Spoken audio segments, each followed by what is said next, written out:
The kingdom of Stormwind stood as a beacon of prosperity and peace, its fertile lands transformed into a paradise under the stewardship of its people. Knights of Stormwind rode valiantly across the realm, dispensing justice and defending the innocent, while the clerics of Northshire Abbey brought healing and solace to the wounded and weary. Since the triumph of the Knoll War, the king's well-trained armies had upheld an enduring peace, fostering a golden era for the kingdom's citizens. Yet unbeknownst to the people of Stormwind, a dark force was plotting their undoing. Medivh, the powerful mage once revered as the guardian of Tirisfal, had succumbed to a sinister influence. His mind, twisted by the will of the dark titan Sargeras, sought the kingdom's destruction. Medivh forged an unholy alliance with Gul'dan, a warlock from another world, a realm torn by chaos and corruption. Together they worked in secret to create a gateway between their two worlds, a portal that would become known as the Dark Portal. From this rift emerged the Orcish Horde, a savage and bloodthirsty army unlike anything Azeroth had ever seen. The humans, caught off guard, were baffled by the reports of strange creatures prowling the Black Morass. Rumors spread like wildfire, speculating the nature of these beings: vengeful spirits, empowered trolls, or perhaps a race from distant lands across the Great Sea. But none could fathom the truth. The orcs were brutal and relentless. Their warriors wielded axes and spears with deadly precision, their war cries echoing through the forests. Others rode upon fearsome wolves as black as a starless night, their mounts just as ferocious as their riders. But it was their magic that struck the deepest fear into their enemies, malevolent spells fueled by the fires of the twisting nether. The orcs, tainted by the demonic blood of Manaroth, were driven by an insatiable lust for war, tearing apart anything and anyone that dared to stand in their way. As the Horde marched on Stormwind, their cunning strategies and devastating power clashed against the ingenuity and discipline of the human defenders. The ensuing battles were a test of intellect, courage, and brute strength, with neither side willing to yield. The stakes were nothing less than the fate of Azeroth itself, and the victor would claim dominion over the land's future. Seeking answers about the mysterious invaders, King Llane entrusted Sir Anduin Lothar with a crucial mission: to uncover the truth behind the strange new creatures that had been sighted. Lothar, a seasoned and trusted warrior, gathered a small contingent of knights and set out to investigate the foreboding Black Morass. It was here, amidst the swamp's dense foliage and treacherous terrain, that the Knights of Stormwind first clashed with the orcs, a savage enemy unlike any they had faced before. Though Lothar's men managed to secure a handful of victories in these early skirmishes, each fallen orc seemed to be replaced by two more. With each encounter, the invaders' numbers grew, and the battles became increasingly one-sided. Realizing the futility of pressing deeper into the heavily fortified Black Morass, Lothar made the difficult decision to retreat. His forces had failed to locate the source of the orcs' reinforcements, the ominous Dark Portal, but their sacrifices had not been in vain. Lothar returned to Stormwind with a grim report for King Llane. The invaders were not a mere raiding party, but an organized force, drawing reinforcements from an unknown location. Meanwhile, the orcs, under Warchief Blackhand's command, took note of the humans' awareness of their presence. The time for subtlety was over. Preparations and reconnaissance gave way to aggression, and the First War erupted in earnest. During this volatile time, Lothar crossed paths with the guardian Medivh and his young apprentice Khadgar on a patrol near the Black Morass. Ever the loyal friend, Lothar urged Medivh to lend his immense power to Stormwind's defense. He knew Medivh wrestled with the memory of the catastrophic magic he had unleashed upon the Gurbashi years ago, and he respected his reluctance to wield his full strength. Yet unbeknownst to Lothar, Medivh's hesitance was a facade. Corrupted by the malevolent influence of Sargeras, Medivh sought to stall the kingdom's efforts, allowing the invaders to grow stronger. During their brief time together, Lothar confided in Khadgar, recounting Medivh's troubled past and imploring the young mage to act not just as an apprentice, but as a caretaker. However, Medivh's behavior became increasingly erratic. He vanished for days without explanation and returned to Karazhan drained and irritable. His mental state frayed further with each passing day. The First War was no longer a distant threat. It had become a grim and present reality. Warchief Blackhand unleashed a terrifying strategy upon Stormwind, ordering his raiding parties to strike deep into the kingdom's heartland. The idyllic regions of Brightwood, now known as Duskwood, Westfall, and the southern Red Ridge Mountains became grim battlefields. Villages were burned to the ground, their inhabitants slaughtered or forced to flee in terror. By the time Stormwind's patrols arrived to defend their lands, the orcs had vanished into the shadows, leaving only destruction and despair in their wake. For the first time, the human kingdom faced an enemy as swift as it was brutal. An enemy unlike anything they had encountered before. Amid this chaos, King Lane turned to his most trusted general, Anduin Lothar, bestowing upon him the title of King's Champion, the highest military honor in Stormwind. Lothar, a brilliant tactician, sought to turn the orcs' own mobility against them. He studied the raiders' patterns, predicting their movements and setting ambushes along their retreat routes. Aiding him in this effort was the steadfast knight Gavinrad the Dire, whom Lothar entrusted with commanding large contingents of troops. In a series of decisive strikes, Lothar's forces dismantled several orc raiding parties. In some cases, small units of knights overwhelmed entire bands of orcs without suffering a single casualty. The Horde, initially so confident in its supremacy, soon came to see the humans as an adversary to be feared, a foe that matched their ferocity with cunning. Recognizing the scale of the threat, King Lane sent urgent messengers to the other human kingdoms, warning of the mysterious green-skinned invaders. Yet the pleas fell on deaf ears. Stormwind's isolationist policies of the past, once a point of pride, now cast a long shadow. Many neighboring nations saw the kingdom's self-reliance as arrogance and dismissed its cries for aid. Even Lordaeron, the most likely ally, offered only empty words of encouragement. Adding to the kingdom's woes, Deathwing, masquerading as a Stormwind noble named Davil Prestor, spread deliberate misinformation. He mocked King Lane's warnings, dismissing the orcs as nothing more than rebels within Stormwind's own borders. His deceitful influence ensured that no help would come from the north. As the Horde's war machine continued to ravage the land, Stormwind stood isolated, fighting not just for survival, but for the hope that their defiance might one day inspire others. Lothar and his knights, undeterred by the lack of allies, pressed on, determined to hold the line against an overwhelming foe. The battle for Stormwind had only begun, and the kingdom's resolve would be tested like never before. While the bulk of the Horde's forces clashed with the armies of Stormwind, Chieftain Kilrog Deadeye and his Bleeding Hollow clan turned their attention southward. Drawn to the lush, untamed jungles of Stranglethorn Vale, which reminded them of the harsh beauty of their ancestral homeland, Kilrog sought to carve out a dominion for his clan. However, Stranglethorn was far from uninhabited. The Gurubashi jungle trolls, ancient masters of the region, saw the orcs as an existential threat and united in a rare display of tribal solidarity to repel the invaders. What followed was a savage conflict marked by cunning and brutality. Though the Bleeding Hollow orcs often outnumbered the trolls in open skirmishes, they were at a grave disadvantage. The Gurubashi knew every shadowed trail and concealed ravine, exploiting the terrain to deadly effect. They lured the orcs deeper into the dense jungle, ceding ground only to unleash devastating ambushes that left scores of orcs dead. Despite their ferocity, the Bleeding Hollows suffered horrific losses, their strength whittled away by the trolls' relentless guerrilla tactics. When word of the mounting casualties reached Warchief Blackhand, his patience ran dry, deeming the Stranglethorn campaign a needless drain on his forces. He commanded Kilrog to abandon the jungle and rejoin the war against the humans. The trolls, he decided, would be dealt with another day. Amid the carnage of the wider conflict, the clerics of the Brotherhood of Northshire emerged as unsung heroes. These devoted healers, armed with little more than their faith and the light of their magic, ventured fearlessly onto battlefields to aid the wounded. In the past, the Brotherhood's willingness to treat gnolls and trolls had occasionally granted them immunity from harm during conflicts. But with the orcs, there was no such reprieve. Once the Horde learned of the cleric's ability, they became prime targets. Orc warriors ruthlessly hunted them down, slaughtering the unarmed healers without mercy. Despite this, the clerics refused to abandon their sacred duty.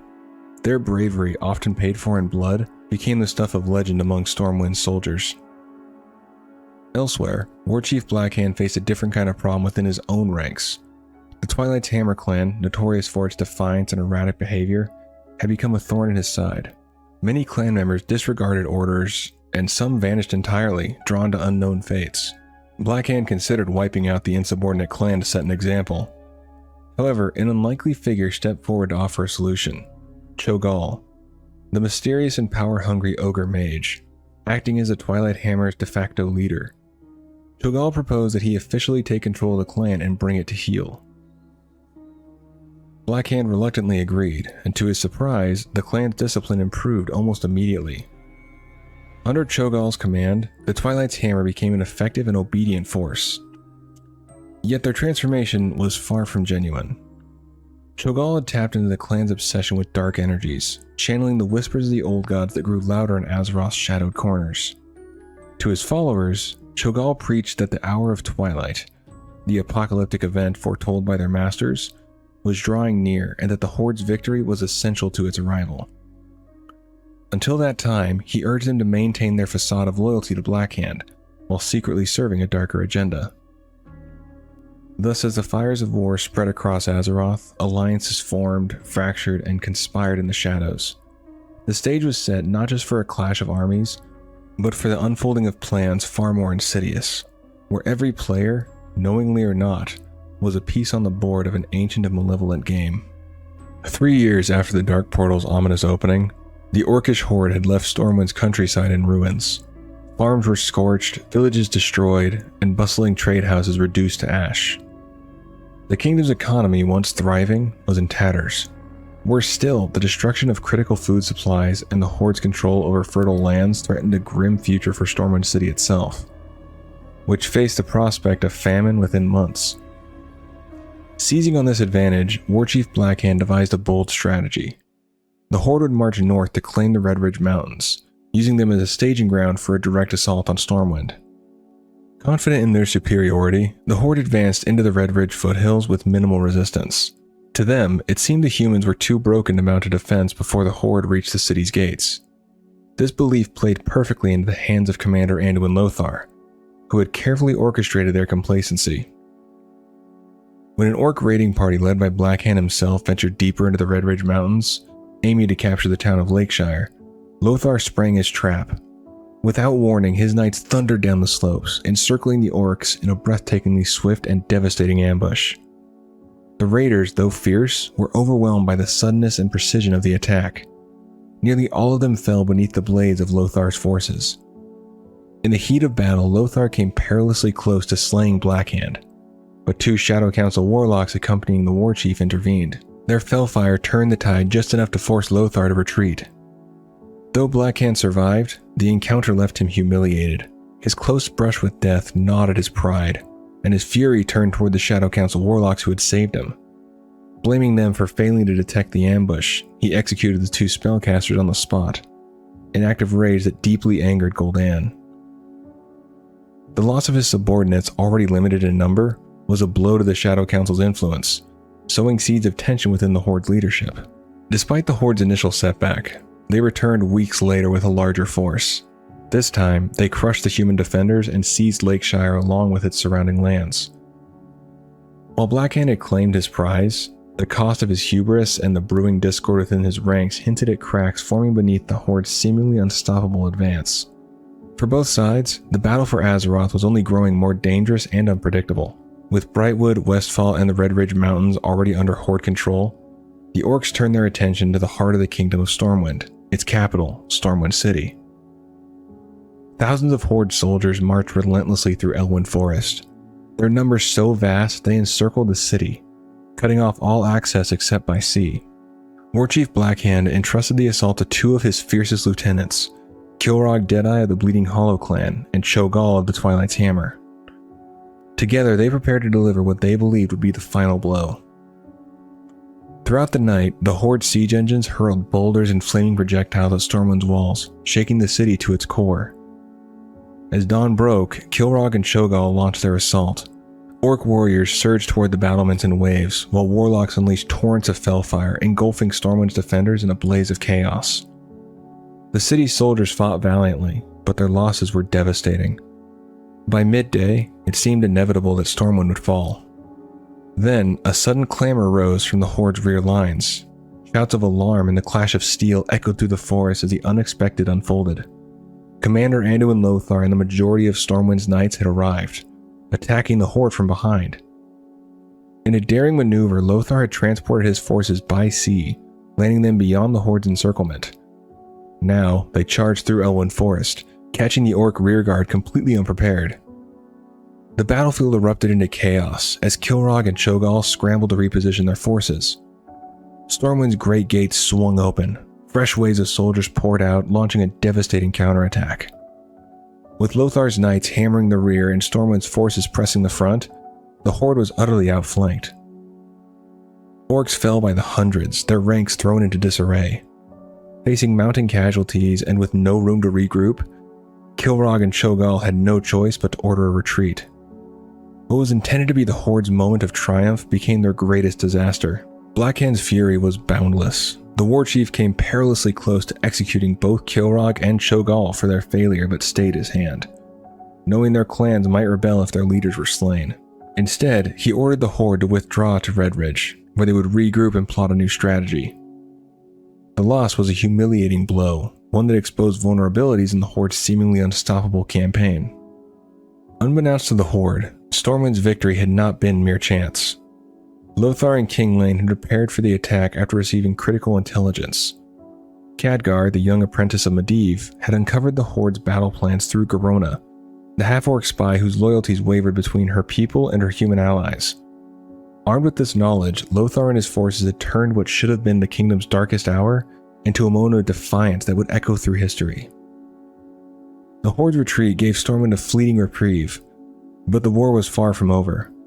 The question lingered: how long could the kingdom stand against such a relentless foe? For now, however, the soldiers of Stormwind stood victorious, their faith in Lothar and their king stronger than ever. After the orcish horde's initial assault on Stormwind Keep, they had learned enough about human tactics to refine their strategy. Warchief Blackhand, determined to strengthen the horde's position, entrusted Orgrim Doomhammer with the task of establishing a forward outpost in the Swamp of Sorrows. The orders were clear: build at least 6 farms to sustain the troops, and build a barracks to protect the settlement, and then create a strategic foothold. The outpost, named Kairos, was to serve as a launching point for Orgrim's next campaign. From this swampy stronghold, Orgrim led his forces with unrelenting determination, crushing any opposition in their path. Their first major test came at Grand Hamlet.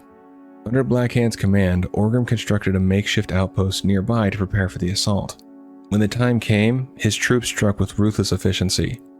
Grand Hamlet was burned to the ground, leaving no survivors.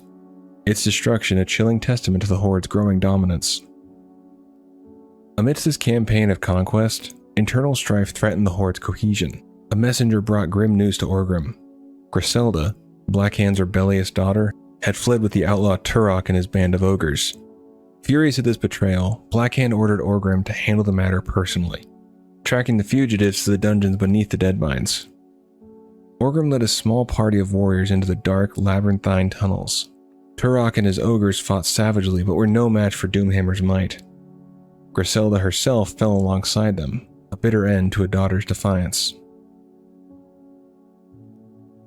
Upon returning from the Deadmines, Orgrim was met with yet another crisis. Scouts reported that a newly established outpost near Redridge Mountains was under siege by human forces. With no time to waste, Orgrim dispatched raiders to reinforce the position. Together, they drove back the attackers and secured the outpost. But Orgrim's work was far from over.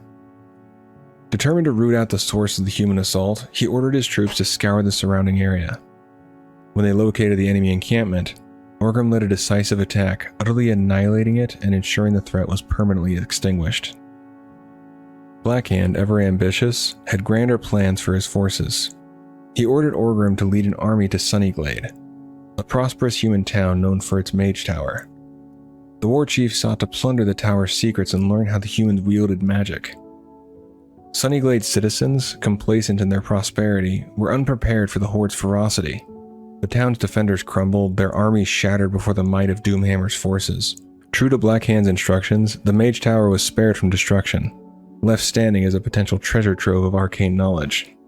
Through ruthless conquest and unwavering discipline, Orgrim Doomhammer continued to carve a path of destruction across the lands of men.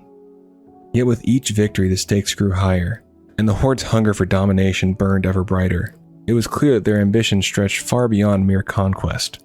They sought to reshape the very world in their image. The Kingdom of Stormwind was desperate for a resolution to the relentless orcish onslaught. so they sent emissaries to parley with the Horde. Yet, if any returned, it was only in gruesome fragments, a stark message that the orcs had no interest in diplomacy. The mages of Stormwind turned to the esteemed Kirin Tor of Dalaran, seeking their aid against the growing threat. But the Kirin Tor dismissed the orcs as little more than a minor local nuisance, unwilling to divert their resources to a seemingly distant problem. Amid this turmoil, King Lane sought to test the mettle of one of his most trusted champions, the Defender of the Crown. He appointed this figure as regent over a small parcel of land, a test not only of leadership but of foresight and strategy. Under the Defender's stewardship, the town was transformed into a thriving farming center, with 6 new farms established to bolster food supplies for Stormwind's beleaguered troops. Recognizing the danger of orc patrols reported nearby, the Defender also oversaw the construction of a barracks to protect the settlement. The patrols, though few in number, were swiftly eradicated by the Defender's forces, securing the region for the time being. The peace did not last. Spies soon reported troubling news. The orcs near Grand Hamlet were assembling a formidable army, their sights set on the town. Responding to the threat, King Lane dispatched the Defender of the Crown, accompanied by a small detachment of troops, to rally the townsfolk and prepare for the looming battle. Through sheer determination and inspiring leadership, the Defender managed to unite the people of Grand Hamlet into a capable militia. When the Horde's forces arrived, they were met with fierce resistance. Against all odds, the town was saved, and Black Hand's raiding parties were decisively routed. With Grand Hamlet secured, the focus shifted to ensuring lasting peace in the region. The Defender of the Crown identified the source of the Orcish threat, the outpost of Kairos, the staging ground for the Horde's final assault. Determined to eliminate this stronghold, the Defender established a small encampment near the outpost, gathering troops for a decisive strike. When the time came, they marched on Kairos with unwavering resolve. The battle was hard fought, but under the Defender's command, the Orcish outpost was utterly destroyed, leaving the Horde in disarray. Through bravery and strategic acumen, the Defender of the Crown had not only saved Grand Hamlet, but dealt a critical blow to the Horde's operations in the area. Yet even as the dust settled, there was an unspoken understanding that the war was far from over. It had been nearly 20 months since Sir Anduin Lothar, the King's champion, had led an ill-fated expedition into the Dead Mines in search of the legendary Tome of Divinity. No word had been heard from him or his companions since, and many believed him lost forever. That is, until the abbot of Northshire Abbey claimed to have seen a vision of Lothar, battered and desperate, pleading for aid. The vision stirred King Lane into action. Determined to rescue his most trusted warrior, the king sent the Defender of the Crown along with a band of seasoned warriors and skilled healers into the depths of the Dead Mines to uncover Lothar's fate. The mines were a perilous labyrinth crawling with ogres, but the Defender of the Crown led the group with courage and precision, cutting a bloody swath through the monstrous ranks. Deep within the twisting tunnels, they found Sir Anduin Lothar and several members of his expedition, gravely wounded but alive. The healers worked swiftly, mending their injuries on the spot. Though weakened, Lothar was revived and soon returned to his duties as the king's champion, his survival a beacon of hope for the kingdom. Not long after, King Lane bolstered the Defender of the Crown's efforts to rid Elwyn Forest of the Horde's dark influence. A contingent of knights was assigned to his command, establishing a forward outpost at the forest's southeastern edge. From there, they launched an assault on a nearby orc encampment. The Orcish warriors were crushed, and their defeat secured a vital foothold in the borderlands, strengthening Stormwind's defenses against further incursions. The Defender's next mission came swiftly. Northshire Abbey, a sacred haven, had come under siege not by orcs, but by misguided human warriors manipulated by enemy agents to rebel against the crown. The Defender, now reinforced by a platoon of knights, rallied his forces and arrived just in time to save the abbey's monks. Having driven off the attackers, the Defender pressed onward, tracking the rebellion to its source. In a decisive battle, the rebel stronghold was obliterated, restoring peace to the region. Meanwhile, grim news arrived from Sunnyglade. The town had fallen completely to the Horde, its surviving citizens enslaved and taken to a hidden compound deep in Orcish territory. Scouts confirmed that the prisoners were concentrated in one location, and a path for their escape could only be created by destroying a fortified enclosure. Without hesitation, the Defender of the Crown led a detachment of warriors into the heart of the enemy's camp. They crushed the Orcish forces and dismantled the enclosure, freeing the enslaved citizens of Sunnyglade. With the townsfolk liberated, efforts to rebuild Sunnyglade began in earnest, a testament to the resilience of Stormwind's people. Yet even as the kingdom celebrated its hard-won victories, the shadow of war loomed ever larger, and the defender of the crown knew that many battles still lay ahead. Each victory was a step forward, but the road to peace remained long and perilous. After the devastating fall of Sunnyglade, the orcs had mastered their newly acquired magic, harnessing its destructive power to fuel their campaign of conquest. Emboldened by this newfound strength, they prepared to wipe out the last vestiges of human resistance in the nearby lands. South of Orgrim Doomhammer's encampment lay two key outposts of the Kingdom of Stormwind, vital to the defense of the realm. Orcish scouts, after carefully surveying the area, devised a strategy. Hold back the human forces at their bridges, bottling them up while bolstering the Horde's ranks for an overwhelming assault. Once their forces were primed, the Horde struck with brutal precision. The outposts were obliterated, and every human defender was cut down, leaving the southern reaches in flames. The triumph in northern Elwyn Forest further fueled Orgrim's ambitions.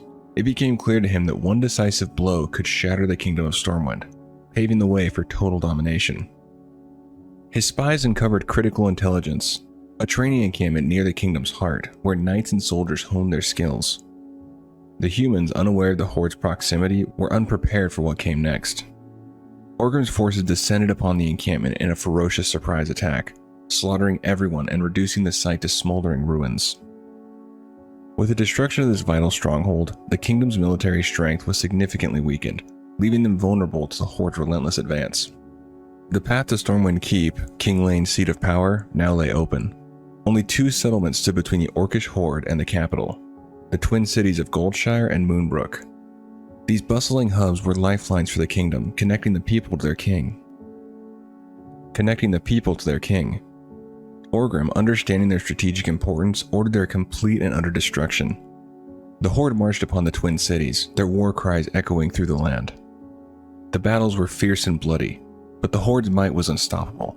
Both cities were burned to the ground, their defenders slain, their citizens left to flee or perish.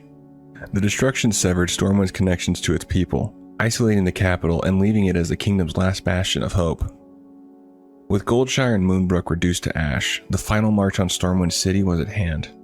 The hour of reckoning had arrived for the Kingdom of Stormwind, as the Orcish Horde prepared to bring their campaign of terror to its ultimate conclusion. The shadow of the Horde loomed over the capital, and all that remained was for Orgrim to strike the final, fatal blow. Khadgar and Garona were the first to uncover the chilling truth about Medivh, that he had betrayed Azeroth by aiding the Orcish Horde in their invasion. Determined to understand the origins of the Dark Portal and the Horde's arrival, Garona urged Khadgar to summon a vision of the past. Together they peered into the flow of time, witnessing a haunting scene. In the vision, the warlock Gul'dan knelt as he received instructions from a shadowed figure who called himself the Guardian. Khadgar and Garona's worst fears were confirmed. The Guardian was Medivh. Horrified by their discovery, the pair fled Karazhan, determined to bring this dire news to King Lane and his knight champion, Anduin Lothar. Lothar, a man of decisive action, believed their tale without hesitation. King Lane, however, required time to consider the gravity of the accusation. Unwilling to wait, Lothar took matters into his own hands. In the stillness of pre-dawn, he roused Garona and Khadgar from their quarters. Quietly, he led them to one of Stormwind Keep's towering spires, where a group of griffins awaited them, which were gifts from the dwarves of Khazmodan. Accompanied by a small contingent of loyal footmen, Lothar prepared for an urgent journey to Karazhan, entrusting the defense of Stormwind City to Gavinrad the Dire in his absence. The company soared through the skies, reaching the ominous spire of Karazhan with haste. Inside, they found no trace of Medivh. The tower seemed eerily vacant, its halls whispering with an unnatural stillness. Just as they prepared to leave, Garona discovered a concealed door hidden among the shadows. The passage led to an inverted reflection of Karazhan, a bizarre, otherworldly mirror of the tower above. Descending into this labyrinth, the group triggered one of Medivh's many arcane traps. A horde of demonic beasts materialized, barring their path. Lothar and his men held the creatures at bay in a desperate fight, their swords flashing as they battled against overwhelming odds. Meanwhile, Khadgar and Garona pressed forward, venturing deeper into the twisted corridors of the inverse tower. Finally, their journey ended in a strange mirrored observatory. There, standing at the heart of this arcane chaos, was Medivh himself. Medivh stood before Khadgar and Garona, his presence radiating an unhealthy menace, his voice both calm and terrible. confirmed their worst fears. He was not merely Medivh, the guardian of Tirisfal, but Sargeras, the fallen titan, whose dark influence had twisted the mage's soul. The war with the Orcish horde was not merely a coincidence, but part of a plan centuries in the making. Free Sargeras' physical form from his tomb, and bring about the utter annihilation of Azeroth. As Medivh revealed his sinister intentions, Garona, unable to bear his words any longer, lunged at him with her dagger. But the magus, ever vigilant, turned her assault aside with a spell, sending her reeling backward. The battle began in earnest, with Khadgar and Garona throwing everything they had at the corrupted guardian. Yet Medivh's power, amplified by the essence of Sargeras, was far beyond their capabilities. The duo fought valiantly, but it wasn't long before they were beaten down, kneeling and bloodied, their strength nearly spent. Medivh raised his hand, arcane energy crackling as he prepared to deliver a killing blow to Khadgar. But at that very moment, the clash of steel echoed through the chamber as Anduin Lothar arrived. His blade glinted in the unnatural light, and with a roar he charged his former friend, forcing Medivh to shift his focus. The duel between Lothar and Medivh was fierce and heart-wrenching. Lothar fought not just for Azeroth, but against the man who had once been his closest ally. Yet even Lothar's unmatched skill in battle was no match for Medivh's dark magic. As the fight wore on, Lothar was gravely wounded, staggering but defiant. His intervention, however, had given Khadgar a chance. While Medivh was preoccupied, Khadgar moved silently through the shadows, positioning himself for a final strike. The magus, sensing victory, turned back to where Khadgar had fallen, only to find the young mage gone. Before he could react, Khadgar emerged from the shadows, his rune-inscribed sword aimed at Medivh's heart. Without hesitation, Khadgar plunged the blade into the guardian's chest, dealing a mortal blow. As Medivh faltered, the room erupted with a dreadful howl. Sargeras, the demon lord, began to tear free from Medivh's dying body, his dark essence clawing at reality. But before the titan could fully emerge, Lothar, mustering the last of his strength, swung his sword in a final decisive stroke, severing Medivh's head. With that, Sargeras' essence dissipated into nothingness, and Medivh, the once great guardian, fell silent forever. He became the first guardian of Tirisfal to die in combat in centuries. Medivh's death sent shockwaves across Azeroth. Gul'dan, who had been mentally probing Medivh's mind at the moment of his death, fell into a deep coma, leaving the Horde leaderless. Orgrim Doomhammer, ever optimistic, seized the moment. He challenged Blackhand for leadership of the Horde in a brutal duel of supremacy and emerged victorious. With Blackhand slain, Orgrim assumed command of the Horde, setting the stage for a new and bloodier chapter to the war. The Orcish horde gathered like a storm on the horizon, brimming with savage anticipation. The moment of destiny was upon them. The growls of wolf riders echoed through the air as they spurred their monstrous mounts into a bloodthirsty frenzy. The ground trembled under the weight of the war machines as catapults were heaved into position, their payloads of fiery destruction ready to rain upon the human stronghold. Under the iron leadership of Orgrim Doomhammer, the horde unleashed its fury upon Stormwind Keep. The catapults roared to life, hurling flaming boulders that shattered walls and set the city ablaze. The bulk of the horde surged forward like a relentless tide, hammering the main gate, while the ruthless Blackrock clan stormed the eastern wall, their war cries piercing the night. Within moments, the grand halls of Stormwind were illuminated by the flickering flames of destruction, shadows writhing on the stone walls as if the keep itself were alive with despair. Inside, the militia scrambled to combat the inferno, their strength stretched thin as they fought to save their home. Yet even as the defenders struggled, a darker deed was unfolding within the keep.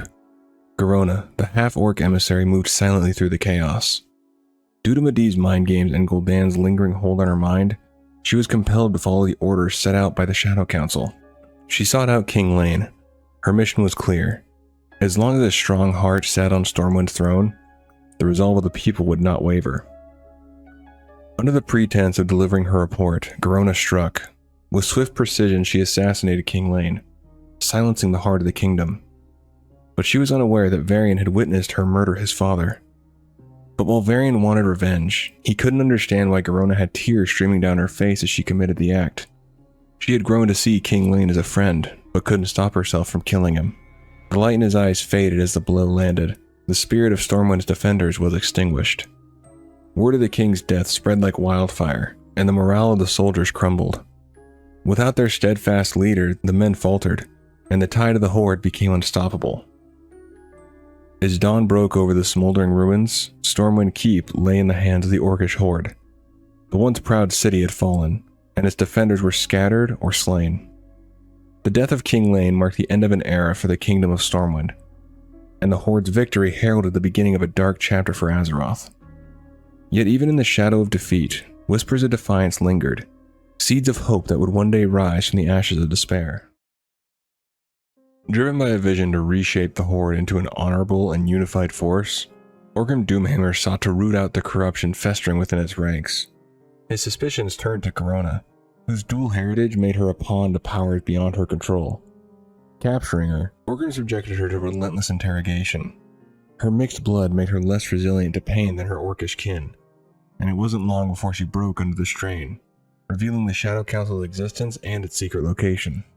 Armed with this knowledge, Orgrim wasted no time. He stormed into the Council's clandestine meeting, his fury as unrelenting as his hammer. The warlocks who had wielded power from the shadows for so long found themselves powerless against his might. One by one, Orgrim struck them down, their twisted magic no match for his righteous path. Only a handful survived the slaughter, Shogal, the cunning ogre mage, and Gul'dan, the mastermind of the council, among them. Though Orgrim despised Gul'dan, he recognized the necessity of compromise. The Horde's future demanded strength, and Gul'dan's dark power could still be of use. Reluctantly, Orgrim struck an uneasy alliance with the warlock, binding him under strict terms that ensured Gul'dan's ambitions would remain leashed. For now. With the Shadow Council dismantled and Gul'dan brought to heel, Orgrim turned his gaze outward. The foundations of a new Horde were laid, one tempered by Orgrim's vision of strength and discipline. The preparations for the Second War began in earnest, the echoes of the first conflict still fresh in their minds of all who had survived. As the drums of war beat once more, Orgrim Doomhammer stood at the helm of the Horde, determined to lead it into an era of conquest and perhaps redemption. The path ahead would be fraught with peril, betrayal, and bloodshed, but for Orgrim, the dream of a united and honorable Horde was worth every sacrifice. With Stormwind in ruins and the Horde's forces overwhelming, Anduin Lothar faced a grim reality. There was no victory to be had. The Kingdom of Stormwind was lost. Yet even in the face of such despair, Lothar refused to surrender entirely. Rallying the battered remnants of the army and as many civilians as he could, he led a desperate exodus across the sea. Their destination was the northern kingdom of Lordaeron, where Lothar hoped to gain the aid of King Tyrannus Menethil II. The retreat was fraught with peril. Not all survivors could escape in time, and among the pursuing Horde was the Orcish hunter Zigris, who became a dark legend for his ruthless pursuit of fleeing refugees. Zigris hunted the defenseless for sport, his cruelty adding to the list of horrors that haunted the survivors. Upon reaching Lordaeron, Lothar delivered an impassioned plea to King Tyrannus and his court, recounting the horrors of the Horde and the stakes for all of humanity. His speech galvanized the king, who immediately called for an emergency council of war. In a masterful display of diplomacy, Tyrannus petitioned the rulers of Stromgarde, Kul Tiras, Alterac, Gilneas, and the magical city of Dalaran to unite against the Orcish threat. The response was mixed. Most of the human nations pledged their allegiance to the burgeoning alliance, recognizing that unity was their only hope of survival. Yet there were dissenters. King Pyrrhinold of Alterac hesitated, his fear of the Horde's might outweighing his loyalty to humanity. King Gengramian of Gilneas, ever proud and isolationist, believed his kingdom could stand alone and withheld his support. Despite these cracks in unity, the alliance was forged and preparations for the Second War began in earnest. Years after the war's end, a solemn monument was erected to honor those who had fallen in defense of Azeroth. The Stone of Remembrance, standing proudly at Heroes' Vigil in the heart of the Stone Cairn Lake, became a symbol of sacrifice and resilience. Its inscription served as a reminder of the countless lives lost and the courage of those who stood against overwhelming odds, ensuring that their memory would endure through the ages. Warchief Orgrim Doomhammer sought to understand his enemy beyond the battlefield. From captured prisoners, he gleaned valuable insights into human culture and politics, eventually grasping the immense strategic and symbolic value of Lordaeron's capital city. Its fall would shatter human morale and solidify the Horde's dominance. But such an ambitious conquest required mightier weapons than the Horde currently possessed. 4 years had passed since the orcs first set foot on Azeroth, and constant war had taken its toll. The Horde's once great strength was now stretched thin, and their efforts to scavenge Stormwind's ruins yielded little of value. The kingdom's infrastructure was in shambles, offering no easy means to rebuild their war machine. But amidst these challenges, hope stirred in the form of the Dragonmaw clan. In their relentless pursuit of power, the Dragonmaw had unearthed a relic of unimaginable power, the Demon Soul, an ancient artifact forged in the fires of the War of the Ancients. Though its true power remained locked away, its potential is undeniable. Tasked with unraveling its secrets, Necro's Skullcrusher began the painstaking work of unlocking the artifact's full destructive capabilities. With time, Doomhammer believed the Demon Soul would tip the scales in the Horde's favor, paving the way for the conquest of Lordaeron and the total subjugation of Azeroth. The orcs had recently forged a tenuous alliance with the Amani Forest Trolls, a savage tribe whose hatred for humanity burned as fiercely as the orcs' thirst for conquest. News of Stormwind's destruction was met with glee by the Trolls, who eagerly pledged their support to the Horde's war efforts. However, their loyalty came with a condition. Warchief Doomhammer would first need to rescue their imprisoned leader, Zul'jin. He was being held captive near the human settlement of Hillsbrad. Around the same time, the warlock Gul'dan stirred from the magical coma that had claimed him during the First War, a result of his ill-fated attempt to probe the mind of the fallen guardian, Medivh. Doomhammer, who had already purged the Shadow Council and much of Gul'dan's network of warlocks, was determined to finish the job and rid the Horde of their poisonous influence. But Gul'dan begged for his life and offered a proposition in exchange for his survival. Denying any allegiance to the demonic Burning Legion, the warlock promised to create warriors of unparalleled strength, beings that would rival humanity's most skilled magi and clerics. Skeptical but intrigued, Doomhammer allowed Gul'dan to prove his worth. To this end, he sanctioned the creation of a new clan, the Storm Reavers. Under Gul'dan's leadership, this new faction would channel the dark magic needed to forge Doomhammer's secret weapon, though the warchief's distrust of the warlock remained as sharp as ever. It was a dangerous gamble, but in war, Doomhammer knew even the most treacherous tools could sometimes serve a purpose. True to his word, but with a cunning twist, Gul'dan set about crafting the new warriors he had promised. His plan, however, was riddled with treachery, as he sought to ensure their loyalty would belong to him alone. Alongside his ogre lieutenant Cho'Gall, Gul'dan gathered the spirits of his fallen Shadow Council. While the orcs held their dead as sacred, human corpses, abundant in the wake of the Horde's conquests, would serve as perfect vessels for these vengeful souls. Through his grim rituals, Gul'dan achieved his goal. The spirit of Terran Gore, once a powerful orc, was bound to the body of a fallen human knight. From this macabre union rose Terran Khan, now known as Terran Gorefiend, the first of the Death Knights. These twisted creations wielded the chilling power of necromancy instead of fell magic. Their grotesque forms and vile nature a blight even Doomhammer found revolting. Yet the warchief could not deny their effectiveness. In the face of looming war, the Horde would need every weapon it could muster, no matter how unholy.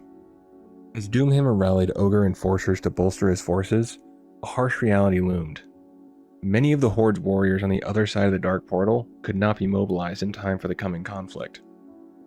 Turning his gaze closer to home, Doomhammer set his sights on the dwarven kingdom of Khazad-dûm. The forges and mines of the dwarves promised the materials the Horde needed to replenish its dwindling supplies of weapons and resources. The home of the Bronzebeard clan within the rugged mountains of Khazad-dûm was a land of untold wealth. Rich veins of metal ore crisscrossed its depths. Reservoirs of oil lay waiting to be tapped, and the mighty forges of the dwarves produced weapons and armor of unparalleled quality. For the Horde, it was a treasure trove of resources, one that could fuel their war machine and secure their dominance. Recognizing the strategic value of Khazad-dûm, Doomhammer made a bold decision. Before turning the Horde's fury northward toward Lordaeron, the dwarven stronghold would have to fall. A full-scale invasion was unleashed upon the region, as orcish warbands swept across the mountains, seeking to wrest control of its riches from the Bronzebeards. The battle for Khazad-dûm had begun, and the dwarves would soon face the unstoppable tide of the Horde's ambition. 6 years after the Dark Portal had first opened, the Horde's war machine rumbled into Khazad-dûm, braving a ferocious blizzard that blanketed the mountains in ice and snow. The dwarves of the Bronzebeard clan, however, were far from unprepared.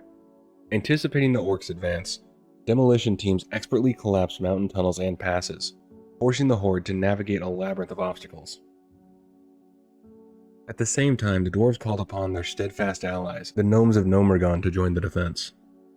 Together, the two races pooled their ingenuity and resources, fortifying defensive positions throughout the rugged terrain of the region. Yet even with their skill and determination, the alliance of dwarves and gnomes struggled to stem the horde's relentless tide. Outnumbered and facing an enemy of brutal strength, their fortified outposts and settlements fell one by one, engulfed by the fury of the orcish advance.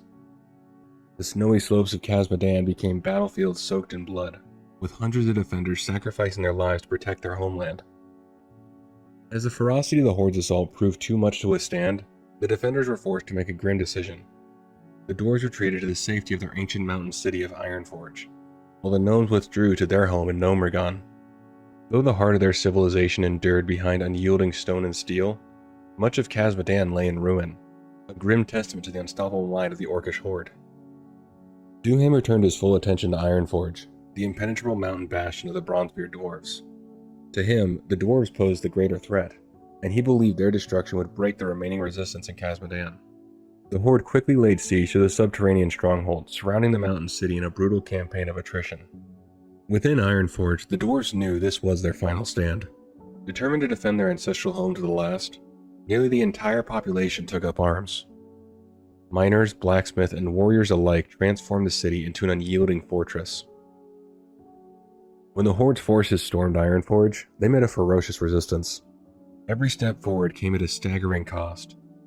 10 orcs fell for every dwarf brought down. The siege dragged on and the toll on the horde grew unsustainable. Reluctantly, Doomhammer was forced to concede defeat, ordering his forces to withdraw. Meanwhile, a similar scene played out at Gnomergon. Orcish forces advanced on the gnome city, but the defenders proved more than ready. The gnomes used their ingenuity and advanced technology to devastating effect. Explosive traps rigged in the forest surrounding their city ripped through the orcish ranks, claiming countless lives before the horde even reached Gnomergon's gates. When the attackers finally arrived, they were met by the city's colossal iron gate, which withstood weeks of relentless bombardment by horde siege engines. Like Ironforge, Gnomergon remained unconquered, and the siege was eventually abandoned. The twin defeats at Ironforge and Gnomergon were a bitter blow to Doomhammer's campaign in Khazad-dûm. Though the horde had claimed much of the region, the unyielding resistance of the dwarves and gnomes ensured that their mountain citadels remained untouchable, standing as proud symbols of defiance in the face of the horde's might. The siege of Ironforge and Gnomergon had bled the horde dry of time and manpower, but Doomhammer understood that victory did not require the cities to fall. The wealth of Khazad-dûm's resources, its abundant metal ores, oil, and forges, were already in his grasp. It was a prize worth the cost. Rather than waste more lives on futile assaults, Doomhammer redeployed his forces strategically. The Bleeding Hollow clan was stationed outside both Ironforge and Gnomergon, tasking with keeping the dwarves and gnomes bottled up in their mountain strongholds for the remainder of the war. This blockade ensured the defenders could not interfere with the horde's greater plans. Meanwhile, the horde smiths set to work, exploiting Khazad-dûm's riches to forge vast quantities of weapons, armor, and siege engines. Under the unrelenting heat of commandeered forges, the orc war machine roared to life, stronger than ever. With their armors now fully equipped and bolstered by the spoils of the dwarves' homeland, the horde moved one step closer to achieving its ultimate goal, the total conquest of Azeroth. While the horde forged its war machine in the south, the human leaders of Azeroth convened in Lordaeron's grand capital city. The Council of Seven Nations was a gathering unlike any other in history, bringing together the rulers of humanity's fractured kingdoms to debate the growing orcish threat and the prospect of unity in the face of annihilation. In attendance were King Tyrannus Menethil II of Lordaeron, King Gen Greymane of Gilneas, Lord Admiral Dalen Proudmoore of Coltyrus, King Aidan Perinold of Alterac, Archmage Antonidas of Dalaran, and King Thoris Trollbane of Stromgarde. Representing the fallen kingdom of Stormwind was Sir Anduin Lothar, the Lion of Azeroth, whose grim warnings carried the weight of a nation lost to the horde's wrath. As the council deliberated, refugees from Khazad-dûm arrived, bearing news of the horde's brutal invasion of the dwarven lands and their inevitable push northward. The reports painted a dire picture, shocking the human rulers and adding new urgency to their discussions. King Tyrannus and Anduin Lothar pressed relentlessly for unity, arguing that only a united alliance of all humanity could hope to stand against the horde's overwhelming might. Their appeals found strong allies in Lord Admiral Proudmoore, whose bond of friendship with Lothar made him a staunch supporter. King Thoris Trollbane, whose close ties with Lordaeron reinforced his commitment to the cause. Archmage Antonidas, having studied the Horde's dark power and witnessed their destructive potential, also lent his voice in favor of an alliance. Yet the path to unity was not without obstacles. Centuries of rivalry and mistrust lingered between the kingdoms, and some leaders remained wary of sacrificing their sovereignty. Even so, the tide of opinion began to shift, driven by the undeniable threat of the Orcish horde looming ever closer. The Council of Seven Nations would soon shape the fate of humanity and of Azeroth itself. Amid the growing calls for unity, two voices stood firmly opposed, King Gen Greymane of Gilneas and King Aiden Perinold of Alterac. Their initial resistance stemmed from doubt. Both rulers questioned whether the Orcs truly posed a threat significant enough to warrant a grand alliance. But as the reports of the Horde's brutality grew harder to ignore, their objections shifted to something more self-serving: the fear of losing regional power in a unified front. For Perinold, the stakes were especially grim. Deep down, he harbored a crippling fear that humanity had no real chance of defeating the Horde. To him, resistance seemed futile, and he was unwilling to risk his kingdom for what he saw as a hopeless cause. Greymane, on the other hand, cloaked his defiance in pride, confident in Gilneas' isolationist policies and the strength of its defenses. He insisted the kingdom would stand alone, unaided, against any threat. While the rest of the council debated unity as humanity's only path to survival, these two kings clung to their fears and pride, casting long shadows over the council's efforts. Their reluctance underscored the deep divisions that had always plagued the human kingdoms, divisions that the Alliance would need to overcome if it were to stand a chance against the Horde's relentless advance. Tensions within the Council of Seven Nations reached a breaking point as heated arguments threatened to tear the fragile discussions apart. King Gen Greymane and Aiden Perinold, frustrated and defiant, came dangerously close to abandoning the negotiations altogether. The prospect of unity seemed to crumble under the weight of mistrust and pride. It was then that Turalyon, one of Lordaeron's most revered priests, rose to speak.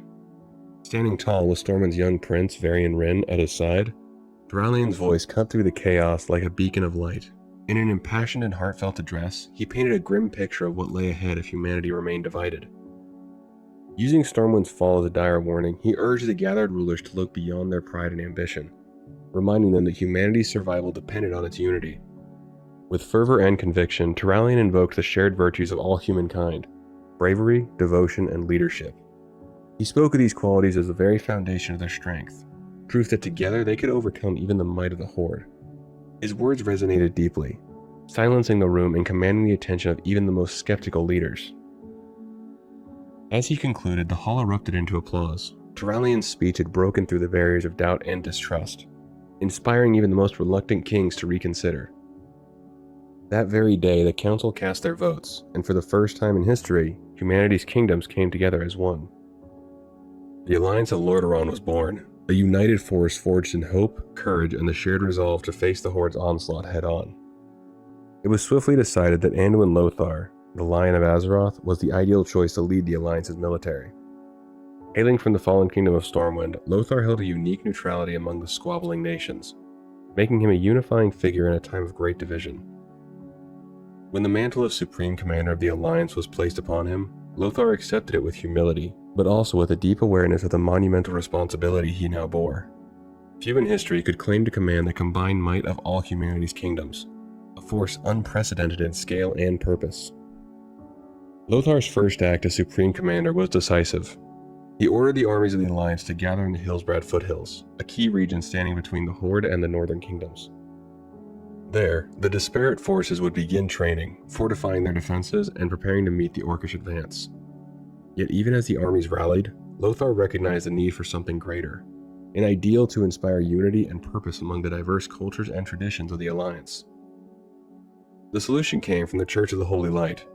Archbishop Alonzus Fowl, an ally of Lothar and a revered spiritual leader, proposed the creation of a new kind of champion, warrior priests who could embody the virtues of the light while standing firm on the battlefield. A handful of knights and other chosen individuals were trained intensively in both martial combat and the divine teachings of the light. These men and women would represent the highest ideals of humanity: courage, faith, and selflessness. This new order of warrior priests became known as the Knights of the Silver Hand, a shining symbol of hope for the Alliance. Their formation marked a turning point, giving the armies of humanity not just a cause to fight for, but heroes to rally behind. With the armies gathering and the paladins ready to take the field, the Alliance stood poised to face the Horde, united in purpose and brimming with newfound strength. Archbishop Alonzus Fowl subjected the fledgling paladins to a grueling and unrelenting training program, forging them into warriors as steadfast in combat as they were in their faith. When the Alliance army began massing in the Hillsbrad foothills, the paladins marched alongside them, gleaming symbols of hope and divine strength amid the gathering storm. Each paladin was entrusted with a sacred librum personally bestowed by Fowl, a tome embodying a specific virtue they were to uphold. These librums served not only as tools of their devotion, but as constant reminders of the ideals they represented: courage, passion, justice, and sacrifice. The Archbishop's wisdom shone through in his chosen champions, each one a beacon of humanity's shared values. Lothar observed the paladins' progress with admiration. Their discipline and dedication impressed him deeply, and their effectiveness on the battlefield was undeniable. Recognizing their potential, Lothar selected two of the finest among them, Turalian and Uther, to serve as his lieutenants. With the paladins now at the heart of the Alliance's preparations, they became living embodiments of unity and purpose, ready to lead the charge against the Horde's darkness. Under Lothar's command and with the light shining in their ranks, humanity's army grew stronger and more resolute by the day. As the threat of war loomed ever closer, Anduin Lothar worked tirelessly to strengthen the Alliance's forces, seeking aid from any quarter willing to stand against the Horde. His attention turned to Quel'Thalas, the ancient homeland of the High Elves. Drawing upon his heritage as a descendant of King Thoradin, Lothar invoked an ancient oath made by the High Elves during the Troll Wars, a pledge to come to humanity's aid in times of dire need. Yet the High Elves did not see the Horde as their concern. King Anasterian Sunstrider, cautious and aloof, dismissed the Orcish threat as distant and irrelevant to his people's safety. Reluctantly, he fulfilled the bare minimum of his kingdom's ancient obligation, sending a small token fleet to support the Alliance. Despite this lukewarm response, not all High Elves agreed with their king's indifference. Among them was a legendary ranger captain, Alleria Windrunner, who defied Anasterian's orders and rallied a band of like-minded elves to join the fight. Driven by a sense of duty and foreboding, Alleria led her rangers south to answer Lothar's call. Though disappointed by Quel'Thalas' lackluster response, Lothar welcomed the elves who did come with open arms. Alleria and her skilled rangers proved invaluable to the Alliance, their precision and expertise a vital asset in the coming battles. Even in the face of reluctance, Lothar's call to arms had stirred a glimmer of hope and solidarity, uniting those willing to fight for the survival of Azeroth. As the human kingdoms rallied their forces in the north, Orgrim Doomhammer and the Horde prepared for their next decisive strike. After carving a bloody path through the wetlands north of Khazmodan and shattering Dwarven defenses at Dun Algaz and Dun Moder, the Orcs faced a critical obstacle: the Thandal Span. This narrow crossing was the only land route into Lordaeron, a choke point that could be easily fortified and held by the Alliance. Rather than fall into the trap of a direct assault, Doomhammer devised a bold and unexpected plan. The Horde would bypass the Thandal Span entirely by constructing a fleet of warships to launch a surprise invasion into the heart of the human lands. It was an audacious gamble, one that would require convincing the Horde to embrace a strategy far outside their traditional strengths. With the support of Gul'dan and his Stormreaver clan, Doomhammer succeeded in rallying the Orcs to his vision. Construction of the fleet began in earnest along a secluded bay in the southwestern wetlands, a location that would later become known as Menethil Harbor. Though the Orcs had little experience with naval warfare, they adapted swiftly with guidance from their allies.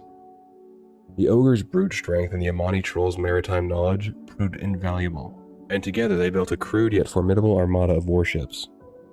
The Horde's fleet, though rough and varied in design, embodied Doomhammer's cunning and resourcefulness.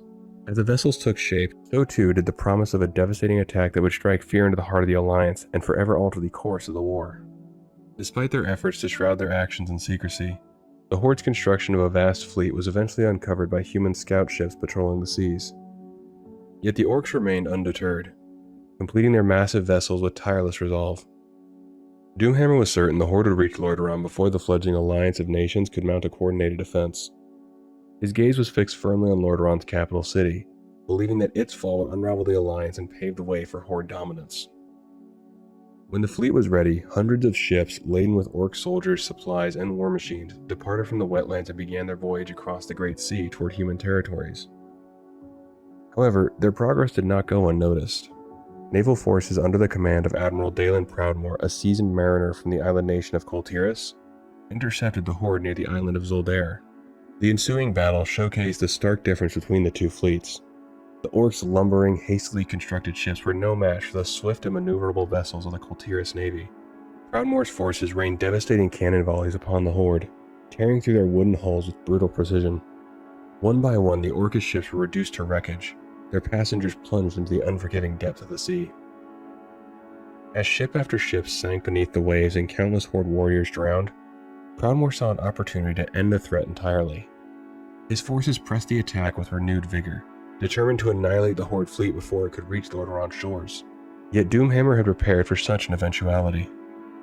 He had ordered the Dragonmaw clan to unleash their newly enslaved red dragons as an aerial countermeasure. Though their training as battle mounts was incomplete, the red dragons arrived as the Battle of Zoldair raged. Under the command of Necro's Skullcrusher, 3 of these mighty creatures descended upon the Alliance fleet, their fiery breath turning Proudmoore's ships into blazing infernos. The tide of the battle shifted in an instant.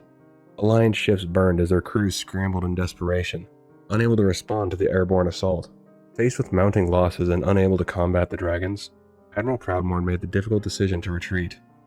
The Alliance fleet scattered, leaving the Horde's remaining ships to sail onward unchallenged. Though battered, the Horde fleet survived and continued its relentless march toward Lordaeron, carrying with it the promise of war and destruction. With their decisive victory at Zoldair, the Horde secured an uncontested landing in the Hillsbrad foothills. The region, ill-prepared for such an invasion, offered little resistance. As human forces scrambled to respond, their efforts descended into disarray. Unable to muster a coherent defense, Doomhammer marched his entire army inland. Though the enslaved Red Dragons refused to continue their slaughter of humans and remained behind, the Horde pressed on, seizing territory with ruthless efficiency. Doomhammer's forces advanced towards the Alterac Mountains, a treacherous but direct route to Lordaeron's capital city. Supreme Commander Anduin Lothar, predicting the Horde's movements, hastily ordered the Alliance to block their path. While the northern and western routes to the capital were now fortified, the human armies were in a fragile state, their morale shaken by the Horde's seemingly unstoppable ferocity and numbers. However, their spirits were bolstered by the arrival of the newly trained paladins of the Knights of the Silver Hand, who rode among them like beacons of hope.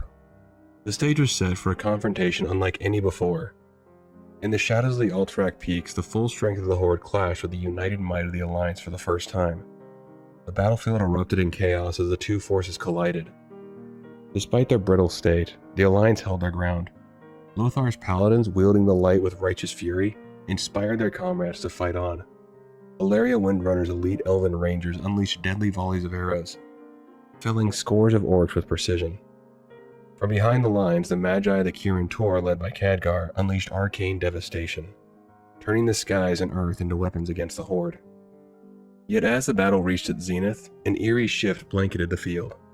A dense, unnatural fog rolled in, cold and heavy with the scent of decay. It crept across the bodies of the fallen Alliance soldiers, and wherever the mist touched, the dead rose once more. These reanimated warriors, twisted into grotesque forms of undeath, turned their weapons on their former comrades. Amidst the chaos, a new chilling foe revealed itself: the Death Knights. Cloaked in shadow, these harbingers of despair rode atop skeletal steeds, commanding the reanimated dead with malevolent precision.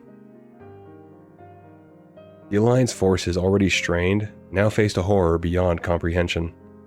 The Horde's assault, bolstered by the unholy might of the Death Knights, threatened to overwhelm even the most stalwart defenders. Yet despite the terror and carnage, the Alliance stood firm. Their unity and resilience tested like never before. The battle in the shadow of the Alterac Mountains was more than a clash of armies. It was a harrowing glimpse into the dark forces that sought to engulf Azeroth in despair. The Death Knights, unholy champions of the Horde, were a terrifying force to behold. Wielding dark necromantic magics, they unleashed devastation upon the battlefield. Their spells turned the fallen into relentless undead minions, and their very presence exuded a malevolent aura that seeped into the hearts of their enemies. For the human soldiers of the Alliance, the sight of these mounted harbingers of death, wreathed in shadow and malice, was more than just a physical threat. It was a psychological assault. Fear and despair spread like wildfire, causing the Alliance lines to waver and falter under the relentless pressure. But just as the tide seemed on the brink of turning irreversibly in the Horde's favor, The paladins of the Knights of the Silver Hand charged into the fray. Wielding the radiant power of the light, their arrival was like a dawn breaking through the darkest of nights. Their presence steadied the faltering Alliance ranks, rekindling hope where despair had taken root. Holy energy blazed from their weapons, cutting through the undead ranks and dispelling the Death Knight's vile myths. Turalian, Uther the Lightbringer, and their fellow paladins moved through the chaos with purpose. Their divine power healed the wounded, fortifying the resolve of the Alliance forces and rallying them to fight on. Under their leadership, the human soldiers shook off their initial terror, their courage reignited by the sight of these holy warriors standing unyielding against the darkness. With their morale restored and their ranks reformed, the Alliance launched a counterattack. United under the inspirational aura of the paladins, the soldiers surged forward, crashing into the Horde lines with newfound ferocity. Steel met steel and the battlefield roared with renewed vigor of the Alliance. The Horde's momentum faltered, their dark champions no longer able to sow chaos unchecked. What began as a near collapse transformed into a rallying victory for the Alliance. The light of hope borne by the Paladins proved stronger than the shadows cast by the Death Knights, and the Alliance forces stood firm against the Horde's darkness. As the conflict dragged on, the once fierce clashes in Hillsbrad devolved into a grinding stalemate. Skirmishes erupted sporadically across the region, but neither side could claim decisive superiority. Though evenly matched for the moment, Doomhammer knew that time was not on the Horde's side. The Alliance's capacity to summon reinforcements from their far-flung kingdoms grew stronger with each passing day. Determined to outmaneuver his foes, Doomhammer sought an alternative route to Lordaeron's capital city, one that bypassed the heavily defended front lines. His solution lay to the east, through the dense forest and untamed lands under the shadow of the Amani trolls. But traversing such a path required allies who knew the region intimately. The Amani trolls, long embittered by their grudges against humanity and their high elven rivals, agreed to guide the Horde. On one condition: the orcs would first make good on their promise to liberate the captured Amani warlord, Zul'jin. When scouts located Zul'jin imprisoned in a camp near Durnhold Keep, Doomhammer acted swiftly. He organized a raiding party of seasoned warriors, who descended upon the prison with ruthless precision. The defenders, unprepared for such a ferocious assault, were quickly overwhelmed. Zul'jin was freed, his chains shattered, and the warlord stood before Doomhammer, a symbol of the troll people's resilience. In return, Doomhammer extended an invitation. The Amani would have a permanent place within the Horde, their strength bolstering the orcish ranks as they marched toward domination. At first, Zul'jin scoffed at the offer. To him, an alliance with the Horde reeked of servitude, a path that would make his people subordinate to orcish ambitions. Doomhammer, however, assured the troll leader of his autonomy, promising that the Amani would stand as equals and not underlings. Still, Zul'jin demanded one further guarantee. If the trolls joined the Horde, the orcs must help them destroy their ancient enemies, the High Elves of Quel'Thalas. Doomhammer understood the weight of this condition. The path to Quel'Thalas would take his forces farther north than he had initially planned, delaying his ultimate assault on Capital City. But he also recognized the precariousness of his position. The Alliance's forces were vast, its leadership formidable, and the Horde needed every advantage it could muster. Reluctantly, the war chief agreed to Zul'jin's terms, forging a pact that would forever change the course of the war. With the Amani trolls as allies, the Horde now had the means to navigate the perilous eastern routes and strike at the High Elven Kingdom. The campaign ahead would be brutal and unrelenting. But for Doomhammer, securing victory required bold moves and unlikely alliances. The Horde's march toward dominance over Azeroth continued, its ranks swelling with a shared thirst for vengeance and conquest. With their preparations complete, the Horde began its eastern march, the path ahead fraught with peril and opportunity.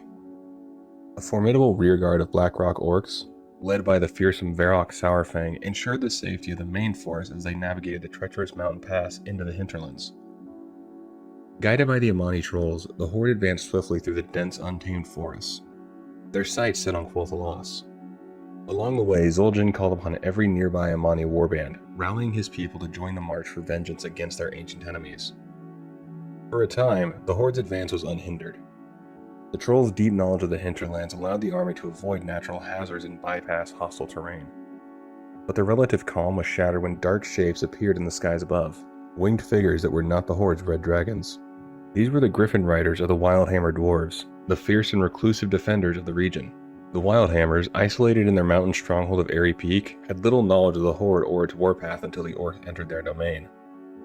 Viewing the invading force as a real threat to their safety, the Wildhammers wasted no time in striking back. Led by Curdrin Wildhammer, the dwarves descended from the skies on their mighty griffins, raining enchanted stormhammers upon the horde. The attacks were relentless. The dwarves struck with precision, diving in from above and retreating to the safety of their peaks before the orcs could respond. The stormhammers, imbued with shamanic power, wreaked havoc among the horde's ranks, scattering formations and leaving destruction in their wake. The Wildhammer's fierce griffins soared unchallenged, as the horde's dragons had been left behind with the fleet, leaving the orcs vulnerable to aerial assaults. The horde, unprepared for such a foe, suffered heavy casualties. Entire battalions were whittled down under the dwarves' unyielding bombardment. Despite their formidable strength and discipline, the orcs could find no reliable way to counter the Wildhammer's aerial tactics. Each passing day saw the horde's numbers dwindle as they pushed deeper into hostile territory. Yet, even as losses mounted, the horde pressed on, driven by Doomhammer's resolve and the promise of vengeance shared with their Amani allies. The journey to Quel'Thalas was proving far more arduous than anticipated, but the horde's determination to claim victory and the Wildhammer's commitment to their land set the stage for a fierce and unpredictable confrontation in the battles yet to come. To resolve the relentless threat posed by the Wildhammer dwarves, Doomhammer launched a daring assault on Airy Peak itself. The towering mountain stronghold home to the Griffin Riders was the heart of the Wildhammer resistance. With the capital under direct threat, the Wildhammers recalled all their forces to defend their home. But Doomhammer's attack was more than a straightforward siege, it was a calculated diversion. As the Wildhammers concentrated their strength on the battle outside Airy Peak's gates, Doomhammer led half his forces away from the fray under the cover of chaos. Slipping northward undetected, he left the remainder of the horde to maintain the assault on the hinterlands, ensuring the dwarves and their allies remained occupied. It was at this pivotal moment that Anduin Lothar arrived at the head of the Alliance army. Marching into the hinterlands, he swiftly joined forces with the embattled Wildhammers. Together, the combined might of the Alliance and the Griffin Riders broke the horde's siege. The orcs, caught between two determined forces, were driven back into the dense forests of the hinterlands. Grateful for the Alliance's timely intervention, Curdrin Wildhammer pledged his people to their cause. The Griffin Riders of Airy Peak, with their stormhammers and unparalleled aerial prowess, became a critical addition to the Alliance's arsenal. Their arrival was especially welcomed by Lothar, who had long worried over the horde's aerial dominance bolstered by their dragon riders. However, the victory at Airy Peak came with sobering news. Curdrin informed Lothar of the horde force that had slipped north under Doomhammer's command. The revelation filled the Alliance commander with dread, for it was clear that the war chief had outmaneuvered them. Lothar acted quickly, dispatching his trusted lieutenant Turalian along with a significant portion of the Alliance army to pursue the escaped horde forces. Meanwhile, Lothar and the remaining Alliance troops stayed in the hinterlands to finish what the horde had started. The orcs left behind would not be allowed to regroup or reinforce their warpath. With the routes through the Alterac Mountains securely blocked, it seemed the remaining paths to Lordaeron's capital were safe for now. Yet the warchief's cunning move left the Alliance uneasy. Doomhammer was on the march, and the stakes for Azeroth had never been higher. Doomhammer and his formidable force marched unimpeded toward the shimmering spires of Quel'Thalas, the heart of the High Elven Kingdom. Having outmaneuvered the Alliance army in the hinterlands, the horde pressed forward with grim determination. Their path took them through the shadowed forest of Zul'Aman, the ancient capital of the Amani Trolls.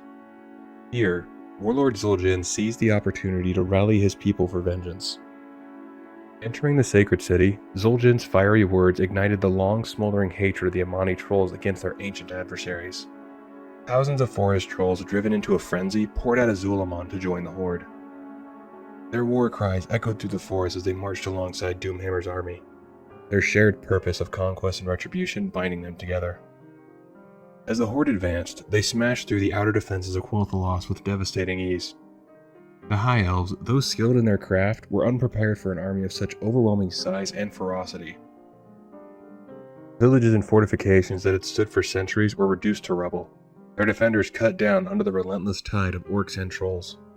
The citizens of Quel'Thalas, accustomed to their secluded paradise, had never faced an army of this scale. Yet as the horde drove deeper into elven lands, something unusual began to occur. The spells cast by their warlocks, death knights, and other magic users grew progressively weaker, their potency draining with each step closer to the kingdom's heart. This unexpected phenomenon puzzled the horde leaders until Gul'dan uncovered the cause. The source of their diminishing magic was the Bandon Oriole, or Gatekeeper, a massive magical shield woven into the fabric of Quel'Thalas thousands of years ago. Anchored by a network of ancient runestones, the Bandinorial served as a dual-purpose defense. It cloaked the kingdom's immense arcane energies from the detection of outside forces, most notably the Burning Legion, and simultaneously weakened the powers of any foreign magic wielders who dared to trespass. For the Horde, this included their troll allies and the feared Death Knights. As the Horde pressed onward, the Bandinorial vastly hindered their momentum. Yet Doomhammer was undeterred. The Horde's might was more than magic. It was brute strength, cunning strategy, and an unbreakable resolve. Even as their spells faltered, the army surged forward, determined to bring Quel'Thalas to its knees and carve their place in the books of history. Though wary of Gul'dan's motives, Doomhammer reluctantly granted the Warlock and his followers permission to dismantle the ancient runestones of Quel'Thalas. Gul'dan assured him that breaking the stones would eliminate the magical dampening effect weakening the Horde's spellcasters. Driven by ambition and arcane hunger, Gul'dan and his acolytes wasted no time, targeting one of the massive stones and reducing it to rubble. But Gul'dan's intent went far beyond simply restoring the Horde's magic. From the shattered remains of the runestone, his lieutenant Shogal began a dark and intricate ritual, harnessing the immense power imbued within the stone. Shogal performed a great feat of terrifying ingenuity, transforming ordinary ogres into two-headed ogre magi. These monstrous creations, gifted with newfound spellcasting prowess, became a devastating addition to the Horde's arsenal. With their raw physical power now enhanced by destructive magic, the ogre magi would soon become a formidable force in the battlefield. With their spellcasters' powers restored and bolstered by the newly created ogre magi, the Horde resumed its unrelenting advance through Quel'Thalas. Villages burned as the orcs and trolls swept across the countryside, leaving a trail of ash and blood in their wake. No mercy was shown and no elf was spared as the Horde cut a swath of destruction towards its ultimate target, the gleaming capital of Silvermoon City. King Anasterian Sunstrider, ruler of Quel'Thalas, called upon his finest generals and warriors to mount a defense. The High Elven forces, though valiant and steeped in centuries of martial tradition, struggled against the sheer ferocity and numbers of the Horde. The defenders braced themselves for the onslaught, their resolve tested as never before. Just as the elves' hope began to waver, salvation arrived in the form of Turalian and a large alliance army. The banners of humanity, dwarves, and elves united under a common cause, streamed into Quel'Thalas like a tide of light against the Horde's encroaching shadow. With reinforcements at hand, the Alliance and the High Elves prepared to stand together, determined to halt the Horde's advance and save Quel'Thalas from utter annihilation. As Turalian deployed his forces against the advancing Horde, Alleria Windrunner rode swiftly to Silvermoon City to rally her kin. Arriving before the convocation of Silvermoon, the Ranger made her entrance unforgettable. In a dramatic display, she cast the severed head of a freshly slain forest troll warrior at the feet of King Anasterian Sunstrider. The grim trophy silenced the chamber, its presence a stark reminder of the danger at their footstep. Valeria, her voice resolute and impassioned, implored her king to abandon isolation and join the alliance to drive the Horde from their sacred lands once and for all. The sight of the troll's head, combined with Valeria's fiery plea, moved King Anasterian to decisive action. With a mixture of rage and resolve, he called for the full mobilization of Quel'Thalas' military might. The elven war machine, long dormant, roared to life. Archers and rangers trained to perfection joined the fray, their deadly accuracy unmatched. Sleek destroyer ships took to the rivers, their elegant forms hiding deadly firepower, while elven craftsmen bolstered alliance efforts by supplying the lumber mills. Leading these coordinated efforts was Sylvanas Windrunner, the esteemed Ranger General of Silvermoon, who directed her forces with precision and unwavering dedication. For the first time in centuries, the High Elves and humans fought side by side, united against a common foe. Their combined strength turned the tide, and the Horde began to feel the weight of this newfound alliance pressing against them. The balance of power seemed to shift as Alliance forces pushed back with a fury born of desperation and vengeance. But the Horde had yet to play its most fearsome card. The skies above Quel'Thalas darkened with the shadow of wings as the enslaved red dragonflight descended upon the battlefield. Having mastered their mounts, the Dragonmaw clan unleashed the full might of the dragons, their fiery breath engulfing the battlefield in destruction. Dwarven Griffin riders, unprepared for such an overwhelming foe, found themselves outmatched. The Griffins, though valiant, fell in droves, their riders consumed by dragonfire. The Dragon Riders shattered Alliance ranks, their flames turning soldiers and rangers alike to ash. The destruction wrought by the dragons extended beyond the battlefield. The Horde's relentless march and the dragon's fury ignited much of Quel'Thas's pristine forests. Eversong Woods, a land of ancient beauty, became a blazing inferno, the smoke from its burning trees rising to blot out the sun. The combined forces of humans and elves had given the Horde pause, but the introduction of the red dragonfly cast a long shadow over their efforts. As the flames of war engulfed Quel'Thalas, the majority of the High Elves retreated to the safety of Silvermoon. Their once proud armies, now battered and scattered, could no longer stand against the relentless advance of the Horde. But where steel had failed, magic offered salvation. Turning to the sacred Sunwell, the heart of their power and culture, Quel'Thalas's sorcerers performed an extraordinary feat. Drawing upon its boundless energies, they conjured a colossal shield that enveloped Silvermoon in an unbreakable barrier. For centuries, the Sunwell had fueled the elf civilization, enabling their mastery of arcane magic and the creation of their great works. Now it became their ultimate defense. Doomhammer's forces hurled themselves against the shield repeatedly, but it stood resolute, shimmering with the golden light of the Sunwell's power. Even the fire of the enslaved red dragons could not penetrate the barrier, leaving the Horde frustrated and stalled outside the city's gates. Doomhammer grew increasingly displeased with this turn of events. Each day spent besieging the elven capital was a day lost in his ultimate mission, the conquest of Lordaeron's capital city. Time was slipping through his fingers, and with every moment the alliance grew stronger. Though his pact with the Amani trolls to destroy the High Elves remained unfulfilled, Doomhammer made a decisive choice. With the Sunwell shield proving unassailable, and the siege dragging on fruitlessly, he called off the assault on Silvermoon City. The Horde's ambitions turned southward once more, their focus shifting back to the human kingdoms. The path ahead would lead them through the inhospitable Alterac Mountains, a harsh and treacherous terrain that promised its own set of challenges. As the Horde marched away, Quel'Thalas smoldered in the aftermath of their onslaught. Though the Sunwell had saved the elves from annihilation, their kingdom bore deep scars, both in its land and its people. Yet for the High Elves, survival meant a chance to rebuild, while the Horde, frustrated but undeterred, set its sights on a far greater prize. The Amani trolls, uninterested in Gul'dan's grand promises of power, remained steadfast in their siege of Silvermoon. Even as the Stormreaver and Twilight's Hammer clans began their southward journey under the Warlock's commands, the trolls refused to relent. They fought on with unyielding ferocity, determined to see their ancient enemies annihilated. However, they now fought alone, their allies gone, and their efforts were doomed to fail. The Dragonmaw clan, though tasked with overseeing Gul'dan's activities, saw the unfolding betrayal as too great of a risk to confront directly. Rather than engage Gul'dan and his forces, they chose to depart quietly, intent on warning the rest of the Horde of the Warlock's treachery. Meanwhile, the Amani's struggle against the High Elves dragged on, each battle more desperate than the last. Though the trolls inflicted heavy casualties, their relentless assault ultimately crumbled. The elven defenders, led by their skilled rangers, pushed the Amani back. Zul'Aman itself was besieged, and warlord Zul'Jin, the heart of their resistance, was captured by a group of rangers under the command of Haldoran Brightwing. Though Zul'Jin narrowly escaped captivity and vanished into hiding, the defeat marked the collapse of the Amani offense. While the Amani fell to ruin, Gul'dan's Stormreavers and the Twilight's Hammer moved swiftly. Their treacherous march south met little resistance as they reached the Hillsbrad foothills. Now largely deserted by Horde forces focused on the march toward Capital City. There, Gul'dan seized a portion of the Horde fleet, commandeering ships to carry his loyalists westward into the Great Sea. His ambitions lay far from the Horde's war or its goals. His eyes were set on the tomb of Sargeras. Elsewhere, in the early days of the Horde's invasion of Quel'Thalas, a splinter group of orcs broke away from the main force, turning their attention to human settlements. They descended upon the community of Blackwood, reducing it to ashes. Every person perished despite the valorous efforts of Baron Garithos, who led a last stand against the invaders. Among the dead were Garithos' family, a loss that would shape his son, Othmar.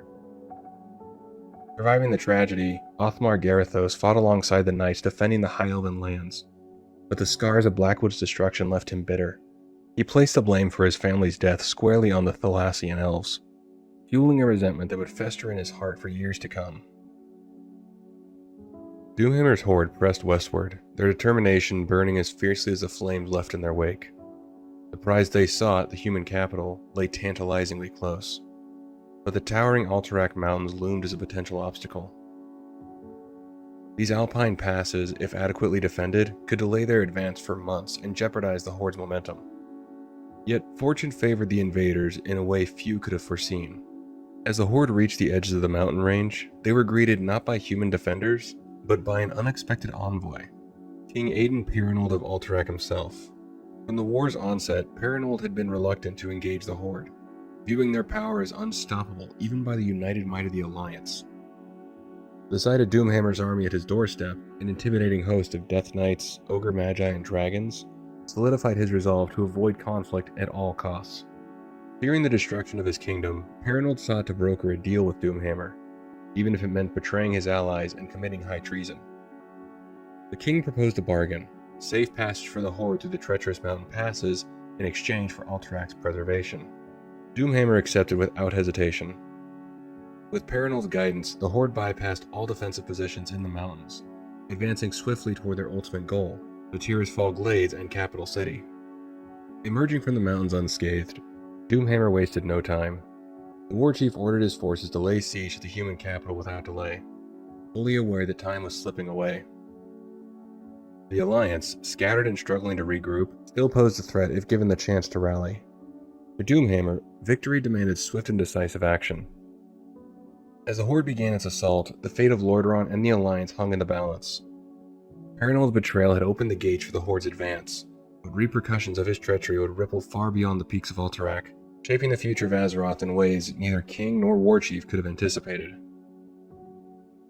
While Doomhammer's Horde advanced on Lordaeron's capital with alarming speed, Turalyon and the Alliance army in Quel'Thalas scrambled to respond. Though the Alliance had anticipated that the Horde might eventually strike at the heart of Lordaeron, the speed of their movements came as a dire shock. King Perinold's betrayal, enacted none had foreseen, had unraveled the Alliance's defenses and allowed the Horde to bypass critical choke points. Turalyon, commanding the remnants of the Alliance forces, set his sights on the capital. Rallying his troops, he ordered a swift march south, knowing that time was their greatest enemy. Yet even as he pushed his forces to their limits, doubt gnawed at him.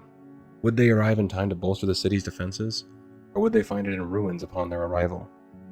Within the walls of Capital City, King Tyrannus took command of the city's defense with resolve. Though he lacked personal experience on the battlefield, Tyrannus was a man of vision, charisma, and unshakable determination. He rallied the city's defenders and citizens alike with impassioned speeches, reminding them that the survival of humanity itself hung in the balance. Against the counsel of his advisors, Tyrannus took his place in the battlements, overseeing the defense with his own eyes. His presence inspired courage in his people, bolstering their will to fight. Even Doomhammer, a seasoned warrior and tactician, harbored a grudging respect for Tyrannus' tenacity and the unity of his people. Yet respect did not alter his purpose. The Horde siege engines pounded relentlessly at the city walls, each strike weakening the once imposing fortifications. As the flames of war consumed the outskirts, Doomhammer remained certain of one thing: Capital City would fall.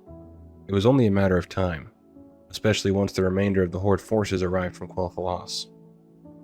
As the siege raged on, the hopes of the defenders rested on the horizon. Reinforcements were coming, led by Turalyon and his hastily assembled army. But whether they would arrive before the city's walls crumbled under the Horde's relentless assault remained an open question. The stage was set for a battle that would determine not just the fate of the capital, but the future of all humanity. The absence of the Stormreaver, Twilight's Hammer, and Dragonmaw clans began to weigh heavily on the Horde's siege of Capital City. Left behind to ensure the final destruction of Silvermoon, these clans had yet to rejoin the main force, their delay becoming a source of quiet unease among Doomhammer's commanders. Left behind to ensure the final destruction of Silvermoon, these clans had yet to rejoin the main force, their delay becoming a source of quiet unease among Doomhammer's commanders. The siege, which had started with relentless force, now faced a new challenge: the arrival of Turalyon and his Alliance army from the east. Turalyon's sudden appearance forced Doomhammer to divert resources from the siege to confront this new threat. The Horde's pressure on the city slackened slightly as warriors were pulled from the front lines to hold back the advancing Alliance. Yet Doomhammer's concern wasn't for Turalyon's army itself. He had no doubts about the Horde's ability to face them in battle. What unsettled him was the deeper implication of their arrival. If Turalyon had reached the capital first, it meant other Alliance armies were likely close behind. The clock was now ticking. For the Horde to seize victory, the city's walls needed to fall, and quickly. Doomhammer knew the Alliance forces converging on the capital would only grow stronger as they arrived, turning what had been an advantage for the Horde into a precarious position. The war chief still had his Death Knights, the Ogre Magi, and other powerful weapons at his disposal, but they were not enough on their own to overwhelm the city's formidable defenses. Doomhammer's frustration mounted. The 3 missing clans represented the reinforcements he needed to deliver the final blow. Without their numbers, storming the battlements would be a costly and prolonged endeavor, one that risked handing the Alliance time to regroup and outmaneuver them. The war chief's determination burned brighter than ever. With each passing moment, the balance of power in the siege teetered closer to a turning point. The siege of Capital City had become more than a battle of strength. It was a race against time, and the stakes had never been higher. The Horde's unity and resolve would soon be tested as the war reached its fevered crescendo. The arrival of the Dragonmaw clan brought a moment of grim clarity to War Chief Doomhammer. Marching into the Horde's besieged camp alone, their battered warriors bore devastating news. Gul'dan, in a final act of treachery, had taken the Stormreaver and Twilight's Hammer clans and abandoned the Horde entirely. As the weight of this betrayal settled over Doomhammer, another blow followed swiftly. Reports confirmed that the Alliance had uncovered King Perenald's treachery. Troops from Stromgarde, led by the indomitable King Thoris Trollbane, had seized Alterac and fortified its mountain passes, effectively cutting off the Horde's last connection to reinforcements from the Hillsbrad foothills and hinterlands.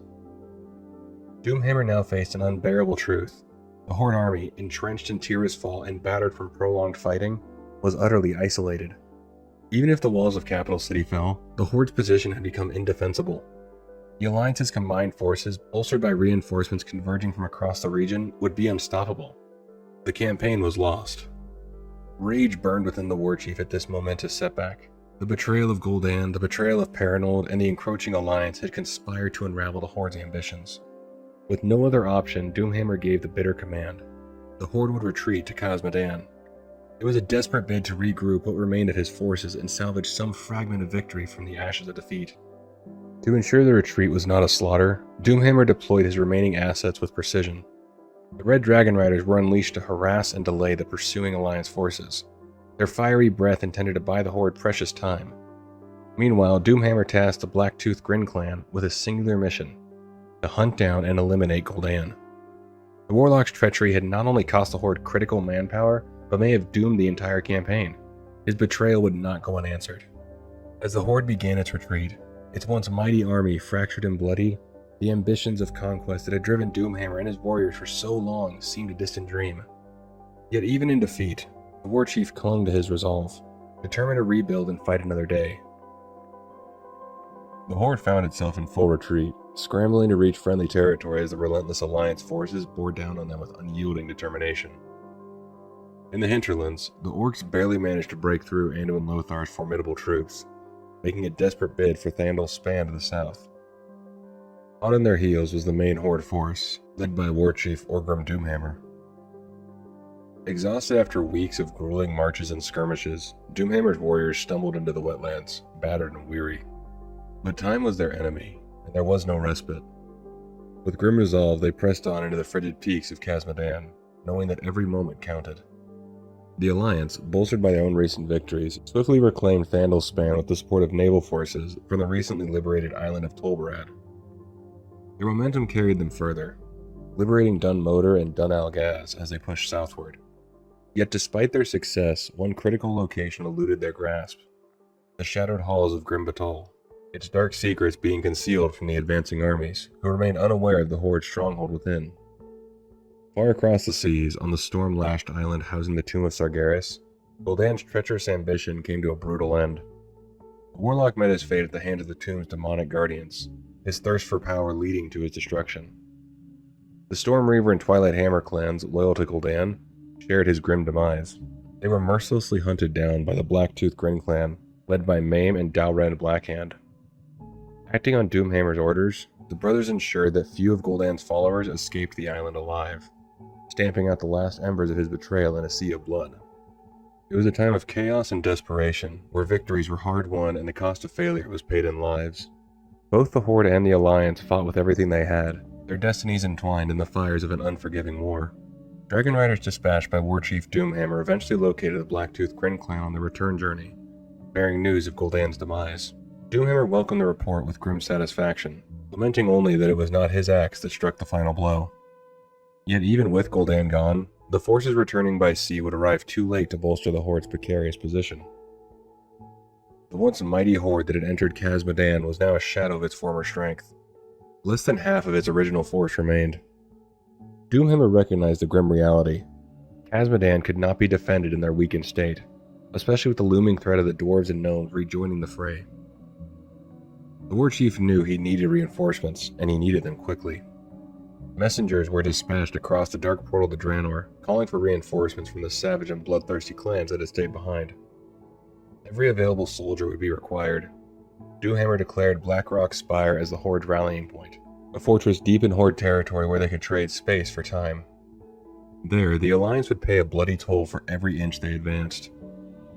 The Bleeding Hollow clan, entrenched in Khazad-dûm since the early days of the Second War, was tasked with a grim mission. They were to hold back the advancing Alliance forces at all cost, delaying their progress to buy Doomhammer the precious time he needed to regroup and fortify.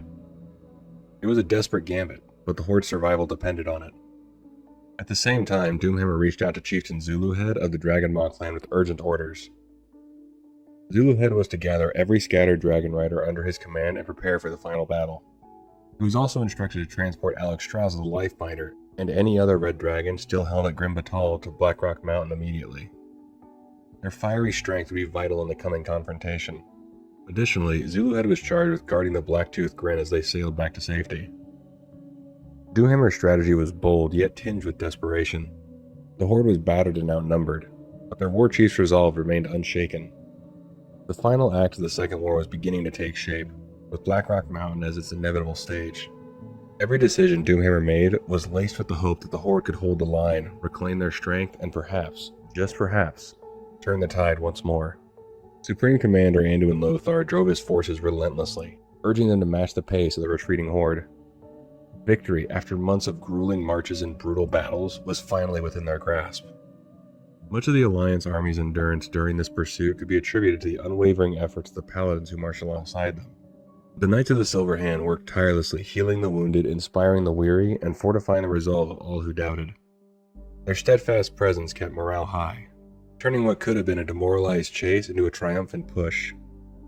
The Alliance's advance into Khazad-dûm was swift and decisive, culminating in the defeat of the Bleeding Hollow clan. With the Horde routed, the long-besieged dwarves of Ironforge and gnomes of Nomergon emerged from their strongholds, free for the first time in years. Their celebrations were short-lived but jubilant, as they pledged their full support to the Alliance's cause. Their unified goal was clear: the utter destruction of the Horde. Hunting parties, often led by paladins, swept across the region to root out any remaining pockets of resistance before the main army prepared to move southward. Meanwhile, at sea to the northwest of Khazad-dûm, the Blacktooth Grin clan sought to make their way back to Horde-controlled territory. When news of the Horde's retreat to Blackrock Mountain reached Dalrend and Main Blackhand, they redirected their course towards Stormwind City, which was still under Horde control. Their journey was abruptly interrupted near the island of Crestfall, where the Alliance Navy, led by Admiral Dalen Proudmoore, finally caught up to the Orc fleet. The ensuing battle at Crestfall was a clash of fire, steel, and sky. Proudmoore's fleet unleashed a devastating volley of cannon fire upon the lumbering Horde vessels, tearing them apart and sending them to their watery graves. Above the chaos, dwarven Griffin Riders soared into battle. Hardened by previous encounters with Horde Dragon Riders, these skilled aviators deftly outmaneuvered the Red Dragons, providing critical support to the fleet below. Despite their efforts, the Dragons managed to inflict devastating losses, their fiery breath claiming the entirety of the Alliance's Third Fleet. Among those lost was Derek Proudmoore, the Admiral's son, whose death in the flames would forever haunt his father. The Alliance emerged victorious, securing naval supremacy and ensuring no further Horde reinforcements could escape. While Dalrend and Main Blackhand, along with a handful of survivors, managed to evade destruction, the vast majority of the Horde fleet now lay shattered at the bottom of the Great Sea. The Alliance's victory at Crestfall was a turning point in the war, a decisive blow that crippled the Horde's naval power and solidified the Alliance's path toward ultimate triumph.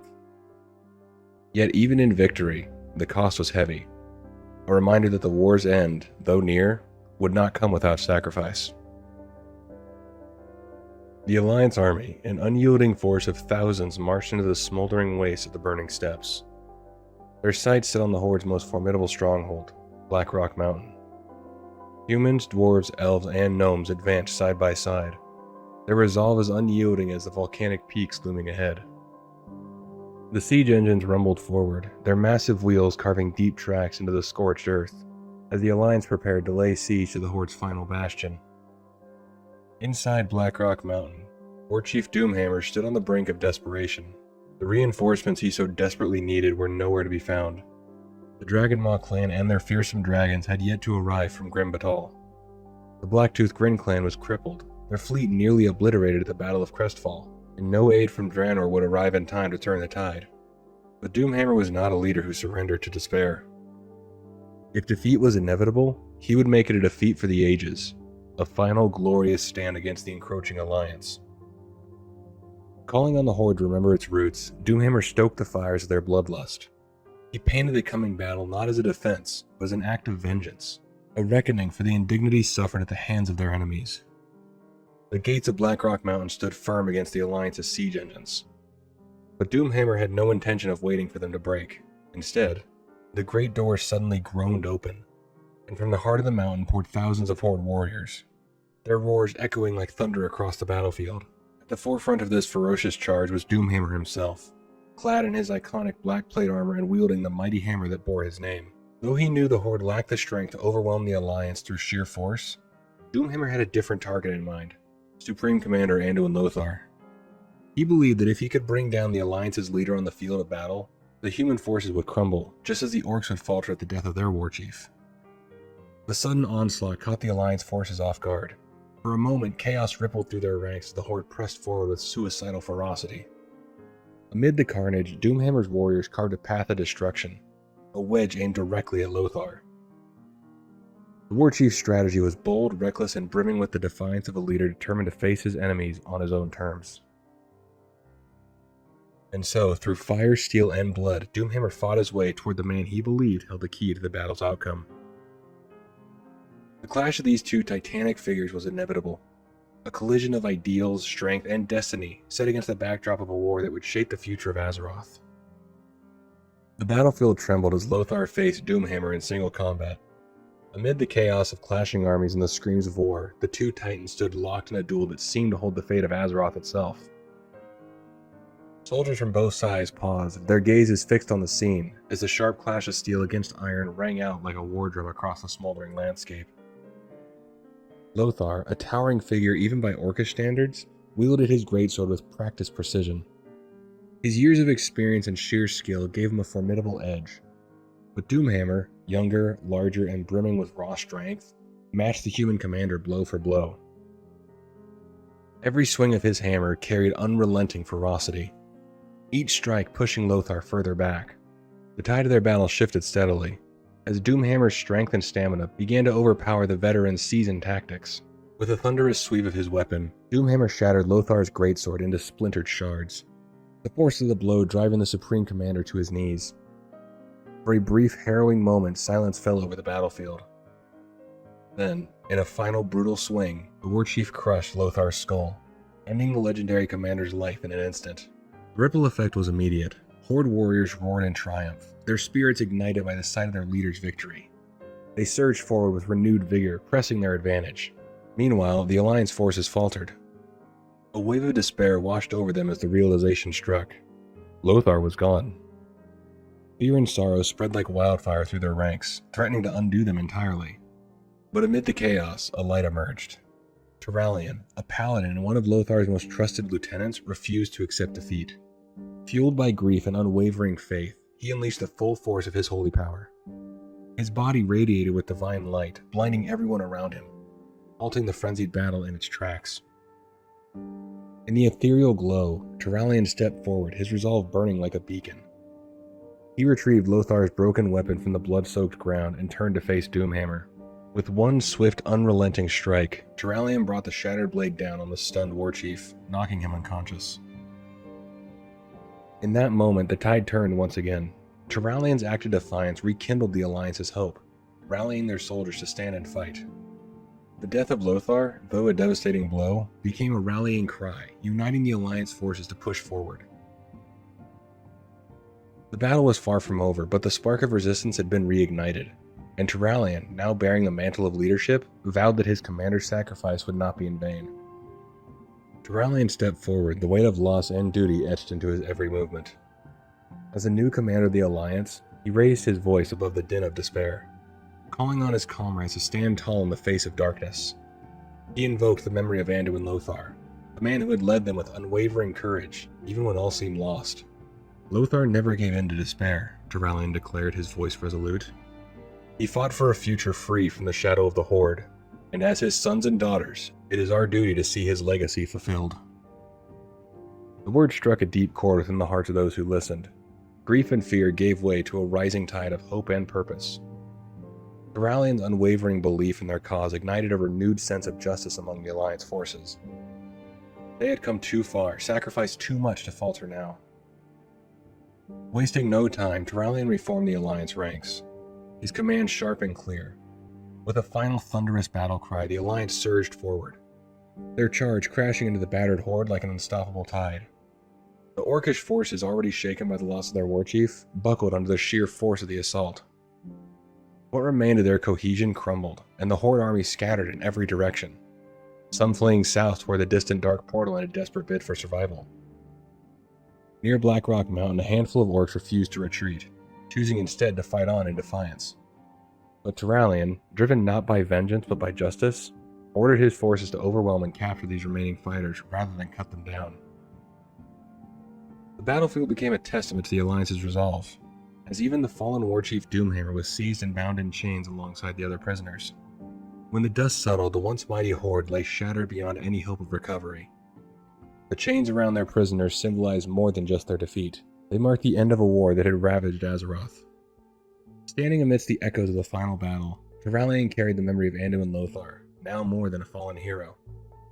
He was a symbol of the unity and resilience that had brought the Alliance to victory. And so, the dawn of a new chapter began, shaped by the sacrifices of those who refused to yield. The defeat at Blackrock Mountain had shattered Doomhammer's horde beyond repair.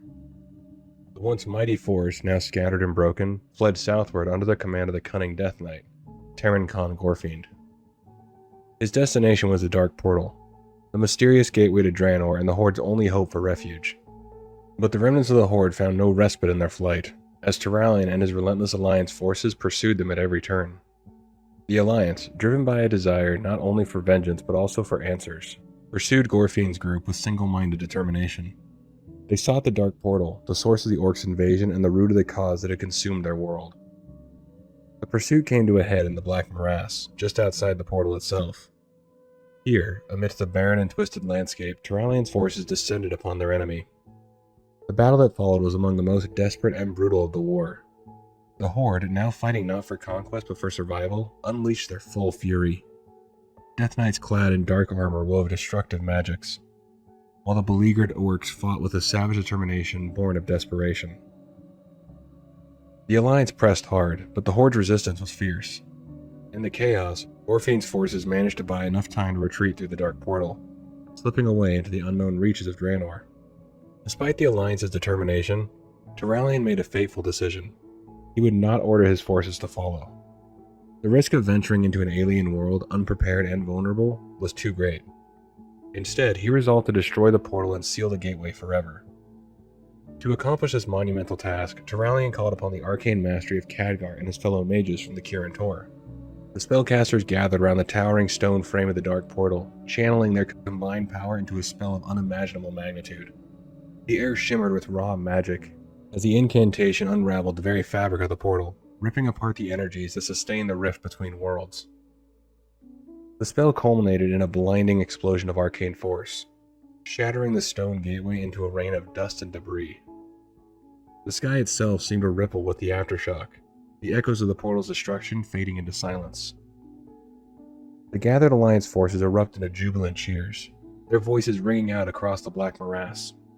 The Dark Portal, the symbol of the Horde's invasion and the source of so much suffering, was no more. For the Alliance, the destruction of the portal marked the end of the Second War, a victory hard won but costly. The battlefield was littered with the scars of their struggle, and the memories of the fallen weighed heavily on those who survived. As the dust settled and the cheering faded, many among the Alliance forces stood in quiet reflection. The portal's destruction closed a dark chapter in Azeroth's history, but its legacy would linger, a reminder of the sacrifices made to defend their world. Before the war began, actions were already being taken within the Twisting Nether that would shape the conflict we know today as the Third War. Kil'jaeden had taken Ner'zhul after he and his followers escaped from Draenor and subjected him to endless torment, seeking to convince him to become the weapon that would allow the Burning Legion to invade Azeroth. The Dreadlords, Tychondrius, Mal'Ganis, Balnazzar, Deathrok, and Varimothras carried out this torture for so long that time lost all meaning, stretching his suffering beyond measure. Through that torture, the suffering drove Ner'zhul to beg for death, but Kil'jaeden had no intention of granting it. Instead, he offered a deal.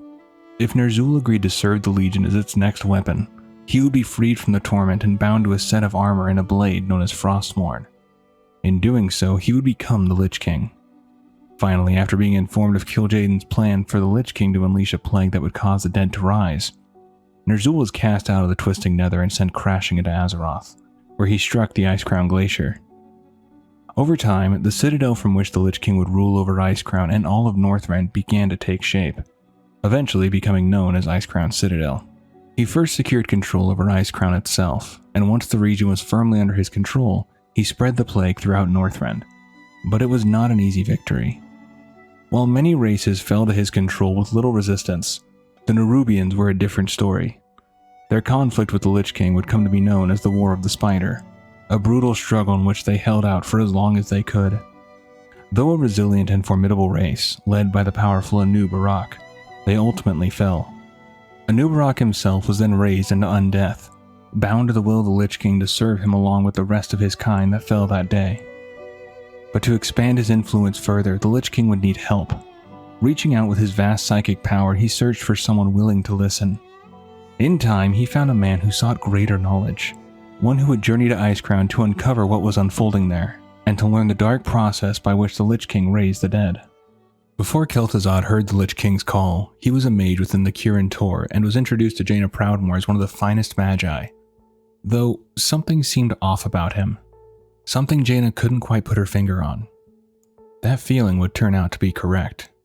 No one was aware that Kel'Thuzad had a keen interest in the dark arts of necromancy, and following the Death Knights attacking Dalaran at the end of the Second War, his interest in that practice only grew stronger. He knew he had to study and dive deeper into it, but he also knew that none within Dalaran would understand. When the Lich King's voice came into his head, he knew he had to seek him out and learn what he had to offer, and with that he began his trek to the north. Arriving in Northrend with snow falling around him and the wind cutting across the frozen landscape, he saw what remained of the kingdom of Azul-Nerub. There, he ventured into a labyrinth-like structure buried deep underground where he even met with the conquered ruler, Anu-Barak. The Crypt Lord led the shivering mage deeper into the structure, showing him the various wings where different trainings and experiments were taking place. Eventually, he was led to a wing where he would see how the plague worked in action, and it was something he wasn't prepared for. He walked into a room with the smell of death in the air. Inside a cage were two villagers, a man holding a woman who appeared to be terribly ill. She pleaded for Kel'Thuzad to end her suffering with one bolt of flame and just let her rest in peace. But if he wouldn't do that, then at least let her husband go. But her husband refused, saying, "Hush, sweetheart. I will not leave you." All of her talking was getting on Kel'Thuzad's nerves, so he quietly asked Anu-Barak if he could silence her. Without hesitation, the Crypt Lord skewered her with his claw, shaking her free as her body crumpled to the floor. It would not take long for her to begin reanimating, but it seemed as though part of her humanity remained intact for a moment. As her skin turned a faint greenish gray, she cried out for the guards to take her husband away, but her pleas were ignored as her humanity slowly gave way to the craving growing inside. The man tried desperately to help her, but she pushed him away. Finally, the cravings got too much and she attacked him, scratching and clawing at him as she tore him apart. Kel'Thuzad couldn't watch. Turning his back, he heard the gnawing and chewing sounds of the woman devouring her husband, his screams echoing in the chamber. It was too much for him. Kel'Thuzad teleported outside into the snowy terrain, but before he could attempt to teleport again, wraiths appeared in front of him and stopped him in his tracks. He knew he would die if he tried to fight, and he couldn't run.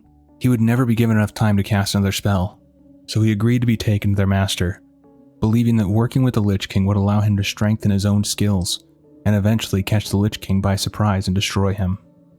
However, Kel'Thuzad would soon be in for a shock when he began his trek up to meet the Lich King. He quickly realized there was no way he could defeat such a being. As Kel'Thuzad made his way upward, eventually forced onto his knees and crawling toward the frozen throne, the Lich King began to explain the true scope of his power in a voice that sent terror screaming through the mage's body. Let this be your first lesson. I have no love for you or your people. On the contrary, I intend to scour humanity from this planet. And make no mistake, I have the power to do it. Kel'Thuzad continued ascending as the icy winds blew and the wraiths behind him refused to let him rest. The Lich King continued to speak, his voice inescapable within his mind. You will never catch me unaware, for I do not sleep. And as you should have already guessed, I can read your thoughts as easily as you might read a book. Nor can you hope to defeat me. Your puny mind is incapable of handling the energies I manipulate on a whim. Immortality can be a great boon. It can also be agony the likes of which you have not yet begun to fathom. Defy me and I will teach you what I have learned of pain. You will beg for death. Kel'Thuzad reached the summit, the frozen throne looming before him. The moment he stepped closer, an unseen force struck, driving him hard into the stone, pinning him there without mercy. He begged for release. For a moment, the pressure continued, having him wishing for death at this point. Then the weight vanished, but his strength did not return. He couldn't rise, perhaps he was never meant to. Still, he forced his gaze upward, and for the first time he saw the Lich King. A set of plate armor was seated within the throne, rather than upon it. Kel'Thuzad might have thought the armor merely black, but blinking hard, he saw that no light at all was reflected from its surface.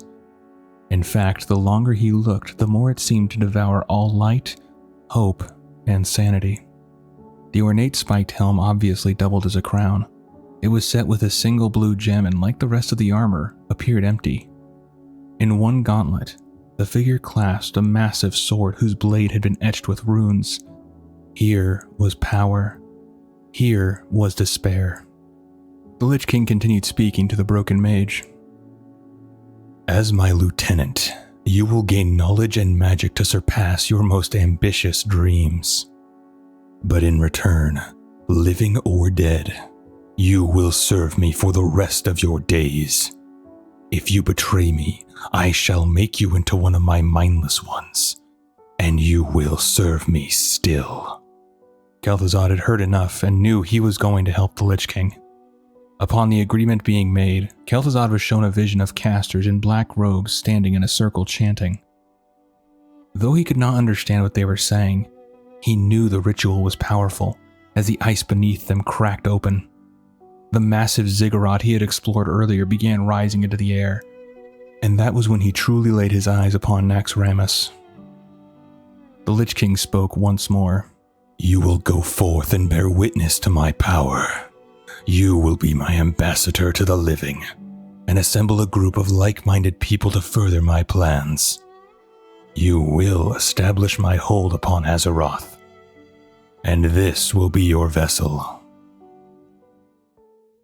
Within the floating necropolis, Kel'Thuzad made his way back to Lordaeron. He donned a disguise and began recruiting for the Cult of the Damned. He used his charisma, wealth, and intellect to persuade people to join his cause. This process was not fast, but over a span of 3 years, he built the cult to impressive numbers, recruiting people from all walks of life and many different backgrounds. Many followers came from the lower classes, such as overworked laborers and peasants. He mainly aimed his message at those who felt abandoned by society. He made various promises to try to get people to join the cult, such as immortality, equality, and freedom from suffering, and it worked.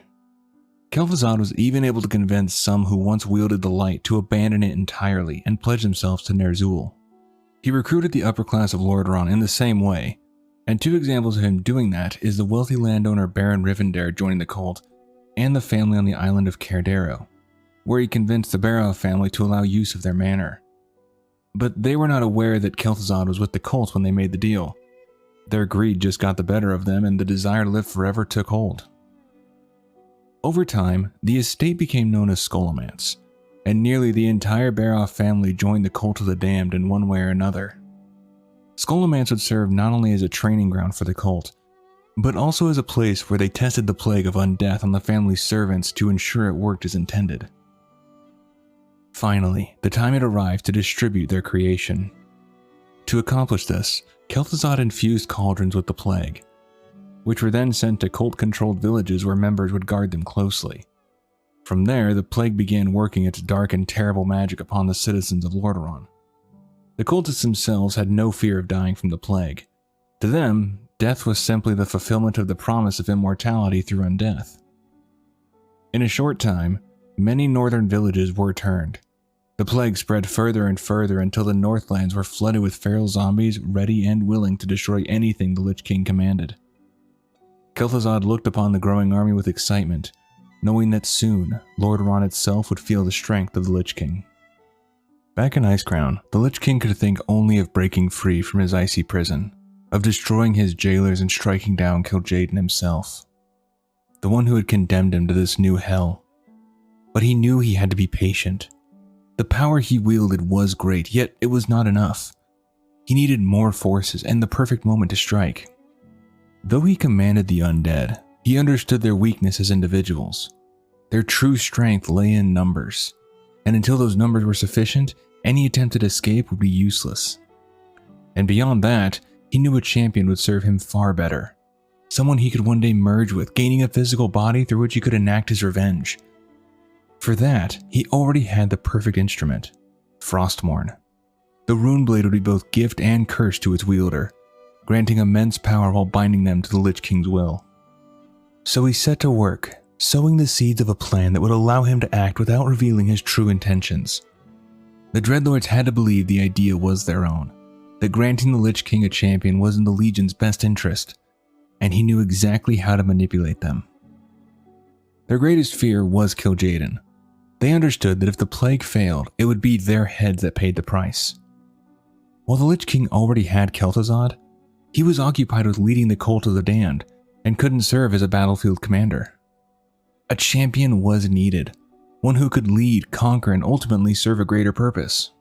Over time, through subtle influence, the Dreadlords were convinced. Kel'Thuzad alone knew the Lich King's true plan and remained absolutely loyal, ready to turn on the Dreadlords when the moment came. At last, they gave their approval. And so the Lich King began channeling his power into the ice that held him. He broke a piece of the ice that held Frostmourne, sending it crashing down into the glacier below, where it would lie in wait for its next victim. Sometime later, just before the Third War would begin, Thrall was asleep when he was granted a vision. In it, he saw a battle, orcs and humans in great numbers charging toward each other. Just as the two were about to clash, meteors wreathed in green fire fell from the sky, and a bright light appeared before him just before they were about to crash into the battlefield. From that light, the scene changed, and it was raining with a mysterious man before him, who told Thrall that he must save his people by traveling to Kalimdor, and to seek him out once he arrived. Thrall suddenly awoke, shooting up from his bed, his heart and mind racing. Yet even through the confusion, he knew it would be wise to follow this warning, and so he decided to lead his people west, toward Kalimdor. Elsewhere in the Eastern Kingdoms, within the capital of Lordaeron, King Tyrannus is holding a meeting with his advisors. They inform him that the Horde has begun attacking the internment camps, but even more concerning are the rumors coming from the north of a mysterious plague. One of his advisors suggests that quarantine may be necessary, but Tyrannus will not hear of it. The people of Lordaeron, he says, have suffered enough without becoming prisoners in their own land. In the middle of the discussion, Tyrannus notices a raven flying into the throne room. The bird flies before him and lands in the center of the chamber. Moments later, it transforms into a mysterious man carrying a staff and wearing a hooded cloak, one who would later be revealed as the former guardian, Medivh. Medivh delivers the same warning he had given to Thrall. The king must lead his people west to Kalimdor if they are to survive the coming threat. But after everything his people endured during the Second War, Tyrannus refuses to listen, telling Medivh that they will decide how best to protect their people, not him.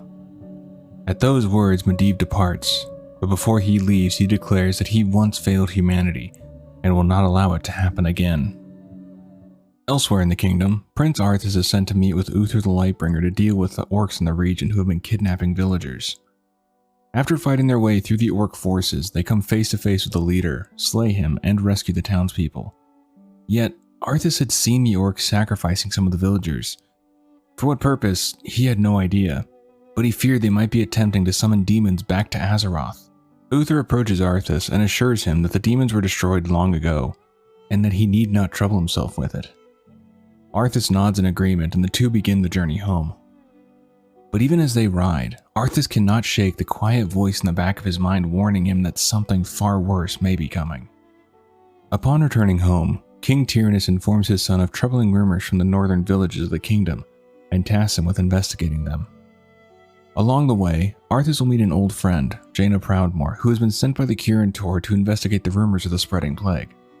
While in Dalaran, Jaina overheard someone speaking with Archmage Antonidas, warning him of a great evil coming to the continent and urging him to lead his people west, toward Kalimdor. But Antonidas dismissed it outright, saying he had no interest in such nonsense. Begrudgingly, the man transformed into a raven and flew from Dalaran, hoping to find someone else who might heed his warning. Jaina believed herself unseen, and she was, but Antonidas could still sense her presence nearby. He calmly told her she could reveal herself, and Jaina stepped forward, apologizing for eavesdropping. But Antonidas only chuckled, remarking that her inquisitive nature was something he had come to rely on. Paying little mind to the warning, Antonidas instead tasked her with investigating rumors of a plague spreading through Lordaeron, one that might be magical in nature. He hoped she could confirm whether the rumors were true and, if possible, discover a way to cure it. He also informed her that a special envoy would be meeting her to assist in the task. Arthas and his men waited for Jaina to meet them. When Jaina arrived, they set out together, heading north toward Brill. As they passed by farm after farm with no one tending to them, an eerie quiet settled over the land. Falric, one of Arthas' captains, informed the prince that he had grown up in the area. The people here were isolationists. They would bring their produce and livestock into the villages, sell what they needed, and then return home. They lived simple lives, removed from the rest of the kingdom, and perhaps this time, that isolation had cost them. Falric confirmed there was no bad blood. This was simply how things were done here. Jaina pointed out that if that were the case, then it was highly likely that they would not call for outside aid when they fell ill. They would not think it was anything new or anything they couldn't handle. They pressed further down the road, hoping to find some sign of life. Instead, they found only absence. A smashed gate, missing livestock, and still, no people. A chill crept down their spines. Something was not right. Falric admitted he was surprised that no one had come out to greet them, or even to challenge them. Arthas considered that perhaps the villagers were simply being cautious, hiding indoors out of fear. So he called out to anyone within earshot. "Greetings to you all. I am Arthas, Prince of Lordaeron, and my men and I mean you no harm. Please, come out and speak with us. We have questions concerning your safety." No answer. Only the wind rustling through the leaves. The faint creak of armor as the men shifted uneasily, eyes scanning the empty fields. Jaina stepped forward, her voice steady. "Arthas, we must go and at least see. They could need our help." They all knew she was right. Although none of them wanted to enter a farmhouse that could hold an unknown number of infected, but they had sworn to protect the people of the kingdom, and that oath still held weight. Slowly, they began to move toward the farmhouse. They approached with caution. Arthas turned to Jaina, telling her to stay back, but she refused. "I told you, I'm not a fragile little figurine, Arthas. I was sent to investigate the plague, and if there are indeed victims here, I need to see them for myself." Arthas sighed, unable to argue, and nodded. "All right then." Together, they continued forward. As they reached the garden in front of the house, the wind shifted, and with it came a stench so foul it struck them all at once. It hit like a physical force. Jaina covered her nose. Arthas fought back the urge to vomit. One of his men wasn't so lucky, doubling over where he stood while the others recoiled, gagging and covering their faces. Something terrible was waiting behind that door. Jaina moved to step forward, determined to help anyone she could, when suddenly a cry rang out from inside. Not a cry for help, though. A guttural, unnatural roar, like nothing any of them had ever heard. And then, something emerged. It shambled into view. The creature stood on 2 legs, its skin a sickly green-gray, a pitchfork clutched in its hand. Flesh hung loose from its frame, and its clothing, what remained of it, marked it as a farmer. The sound they had heard had come from this thing. Arthas stood frozen for a moment, trying to understand what he was seeing. This had to be one of the villagers. It was the only explanation, and yet walking corpses were not something he had ever known to exist. The creature lunged. Arthas reacted just in time, his hammer flaring with light as he snapped back to reality. He raised it to block the attack, then struck back, knocking the creature off balance. With a powerful swing, he crushed its torso. The body collapsed to the ground, crumbling under the force, and did not rise again. The air filled with the smell of burning flesh as the soldiers cried out and engaged the creatures now emerging from the house. Steel rang out as weapons struck their marks in a desperate fight for survival. Arthas turned and saw Jaina behind him, casting fireballs into the advancing undead. In the chaos, he noticed one of the creatures walk mindlessly into the flames. It didn't react, it didn't scream. It simply burned and collapsed. That was enough. Arthas called for a retreat, ordering his men to fall back. Then he turned to Jaina and gave the command to burn the farmhouse, reduce it to ash. The soldiers withdrew, forming a defensive line as Arthas stepped back beside them. He watched Jaina, seeing a new determination in her expression. She began to channel her magic, forming a fireball as large as a man before hurling it into the house. Light engulfed the structure. Arthas raised an arm to shield his eyes. When he looked again, the farmhouse and the creatures within it were being consumed by the flames. None of them could look away. The inferno was mesmerizing. And as they stood there watching it burn, the realization began to take hold of what this meant, and what would happen if this spread beyond to Brill and on to the rest of the kingdom. The fire blazed before them, and the crackling of wood and the bones of the dead were the only sounds for some time as everyone tried to process what had just happened. Arthas turned to Jaina, about to ask what those creatures were, hoping she might have some idea. She did. She said they were called undead. Falric spoke up. "Light preserve us. I'd thought things like this were just stories to scare children." Jaina replied, "No, they are real enough. I've never seen one. Never expected to." She took a deep breath to steady herself.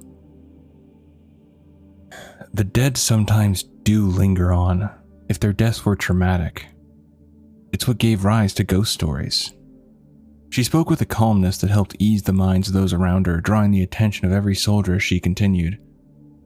The animation of corpses by powerful individual necromancers is not unheard of. We saw examples of this in both the First War when the orcs were able to animate skeletal remains, and in the Second with the appearance of what would come to be known as Death Knights.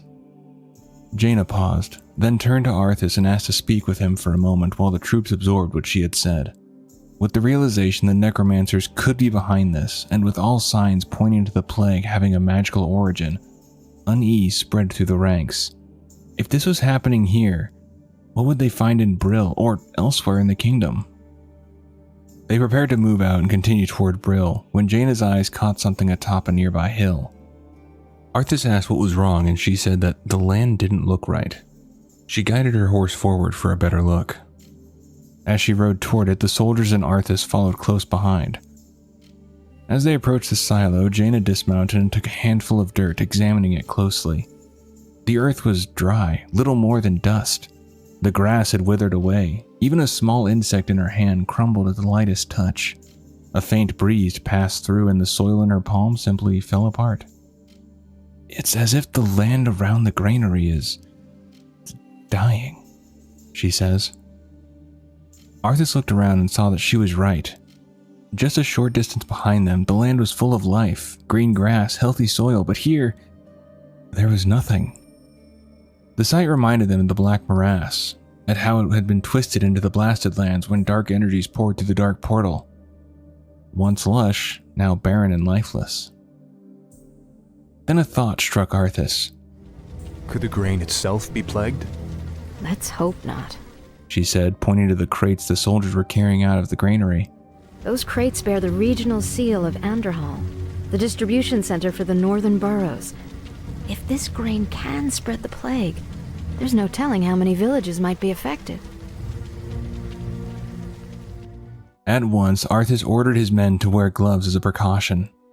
Fortunately, most were already equipped, either wearing gloves or full armor with gauntlets. But just as quickly, concern overtook him. He took Jaina's hand and spoke a quiet prayer. A warm light flowed from his hands into hers, ensuring that any sickness within her would be purged. Thankfully, he didn't sense anything that needed to be purged. Now, their mission had changed. It was no longer just about protecting the people. It was about stopping the spread of the plague itself. They would have to destroy the infected grain before it could reach more villages. But they had not even reached Brill yet, let alone Anderhall, which still lay some distance ahead. But first, they would press on to Brill and see what remained of its people. On their continuing journey the next day, they crossed paths with a pair of Quel'Dorei priests who could feel that something was wrong, something creeping through the soil, and had come to offer what healing they could in hopes of stemming whatever was spreading through the kingdom. There wasn't any immediate healing to be done, but they were able to point Arthas toward a warehouse on the far edge of the village they were approaching. They continued on when suddenly a thunderous blast echoed through the air, an explosion. They raced ahead and soon found a group of dwarves fighting off the undead. The village was crawling with skeletons, and the source of the explosion became clear as the dwarves fired their cannons into the advancing horde. Another volley gave a brief reprieve, and Arthas seized the moment to approach them, asking for their help in destroying the warehouse. When the dwarves questioned why a warehouse mattered while the town was overrun, Arthas, nearing his wit's end, responded, "What's in the warehouse is killing these people, and when they die..." He pointed to the skeletons littering the ground, and the dwarves' expression shifted as realization set in. They were on the same page now, and together they began making their way toward the warehouse, still a good distance away and with many enemies in between. Jaina and the soldiers followed behind, finishing off any undead that had survived the last volley of cannon fire. During a brief lull on the road, one of the dwarves asked for Arthas' name, to which he replied, "Arthas, Prince of Lordaeron." The dwarf hadn't recognized him at first, and was taken back for a moment before introducing himself as Dargol. As they drew closer to the warehouse, more undead appeared to block their path, and without hesitation, Arthas leapt from his horse and charged into the fray. Frustration burned within him, and he focused it entirely on the enemies before him, cutting them down one after another as the group followed close behind. Jaina casting fireballs left and right, while Dargol and his dwarves joined the fight as well. As he fought, Arthas couldn't help but think about the difference between these creatures and the orcs they had faced before. Jaina had once told him that the orcs were still people, individuals. But these things were nothing more than walking corpses, jerking around like marionettes, activated by some twisted necromantic puppeteer. They fell like puppets with the strings cut too. Arthas began to notice that these undead were further decayed than the others they had fought before. Some appeared closer to mummified, while others wore scraps of armor or tattered clothing. Perhaps the villagers had tried to defend themselves. Perhaps they couldn't escape, whether from fear or the sheer number of undead in the area. But in the end, they all fell the same way, becoming mindless creatures driven only to end the living. The putrid scent filled the air, mixing with the burning of their flesh. In a brief moment, Arthas glanced around and saw his men still standing, fighting alongside Jaina, who, though pale from the strain of her magic, remained on her feet. He hadn't lost a single man. The thought grounded him, and just as quickly he threw himself back into the fight, continuing the push toward the warehouse. As they struck down foe after foe, Jaina suddenly called out a warning, and just in time, Arthas dodged a scythe swinging toward his neck from behind. With a swift turn and a crushing blow from his hammer, he ended the threat. But Jaina had seen something else. With a fireball ready in one hand, she pointed with the other toward a cluster of figures ahead. They were human, alive, but clearly not villagers or soldiers. Clad in black robes, they moved with deliberate gestures like spellcasters. Arthas immediately shifted his focus and called out to Dargol to fire on them, and without hesitation the dwarves unleashed another volley. When the casting stopped, the undead still moved, but without direction. And Dargel and his men took the opportunity to cut down as many as they could. Arthas charged forward, closing the distance, while his soldiers and Jaina dealt with the remaining undead behind him. But he was too slow. The ritual was complete and the portal opened. What emerged was a towering monstrosity, its flesh stitched together in thick, uneven seams, like something crudely sewn back into existence. It loomed over the battlefield, 3 weapons in its grasp, its lone working eye settling on Arthas. Jaina reached his side and remarked that it looked like multiple corpses stitched together, to which Arthas replied, "Let's study it after we kill it, okay?" The battle began immediately. The creature swung an axe as large as Arthas himself, but he dodged, circling behind it and striking from the rear alongside 3 of his men. 2 drove their spears into it as Arthas delivered the final blow, and the creature collapsed. But the victory was short-lived. The necromancers had escaped. Anger surged through Arthas. Jaina tried to comfort him, but he refused it. There was still work to be done. He called to Dargel and ordered the warehouse destroyed, and the dwarves gladly opened fire. He then called to Jaina to burn the rest. But before he could finish, she was already charging a fireball. When she released it, the remains of the warehouse and everything within it were consumed by flames, reduced to ash as they all stood watch to ensure nothing remained. As they prepared to move on, they explained the situation to Dargel. The necromancers, the plagued grain, all of it. And Arthas could no longer contain his anger, saying, "Necromancers, creating a plague to get more raw material for their unholy army. I want them. No, I want their leader. I want that bastard who is deliberately slaughtering my people. And it's a good bet that we'll find him and the answers we're looking for in Anderhall." Arthas drove his men forward harder than he should have, and he knew it even as he did it. But there was no time to slow down. Every moment they wasted meant more people falling ill, more people dying. Jaina rode alongside him, chewing on dried meat as they pressed onward. The light still sustained Arthas, giving him strength beyond normal limits, but Jaina was not so fortunate. Mages drew from different energies, and what she had endured, the spells she had cast, the strain she had pushed through, was beginning to show. Even so, she had given everything she had in the fighting before, just as the soldiers had. Arthas' purpose was clear: understand what was happening and stop it. But as the truth unraveled before him piece by piece, doubt began to creep in. Could he actually stop this? Could any of them? It didn't matter, he had to. It was his duty as prince to protect his people, and no matter how grim the path ahead became, Arthas would not turn from it. They had not reached the gates of Anderhall, but already smoke billowed into the sky ahead of them, stirring a fragile hope that perhaps the grain had been destroyed before it could spread any further. But as they entered the town, that hope was quickly extinguished. Flames consumed everything around them, buildings burned and the streets were empty. No villagers, no one dead, only fire. A voice broke the silence behind them. "I believe you have come looking for me, children. You have found me. I am Kel'Thuzad." Arthas turned sharply, gripping his hammer tightly as he faced the robed figure. His hood cast shadows over most of his face, leaving only his beard and the lower half of his features visible.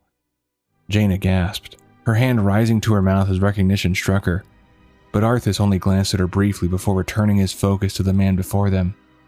Kel'Thuzad continued, "I've come to deliver a warning. Leave well enough alone. Your curiosity will be the death of you." Jaina's voice trembled, not with fear but with anger. "I thought this magic taint felt familiar. You were disgraced, Kel'Thuzad. Precisely for your experiment along this line. We told you it would lead to disaster, and you have learned nothing."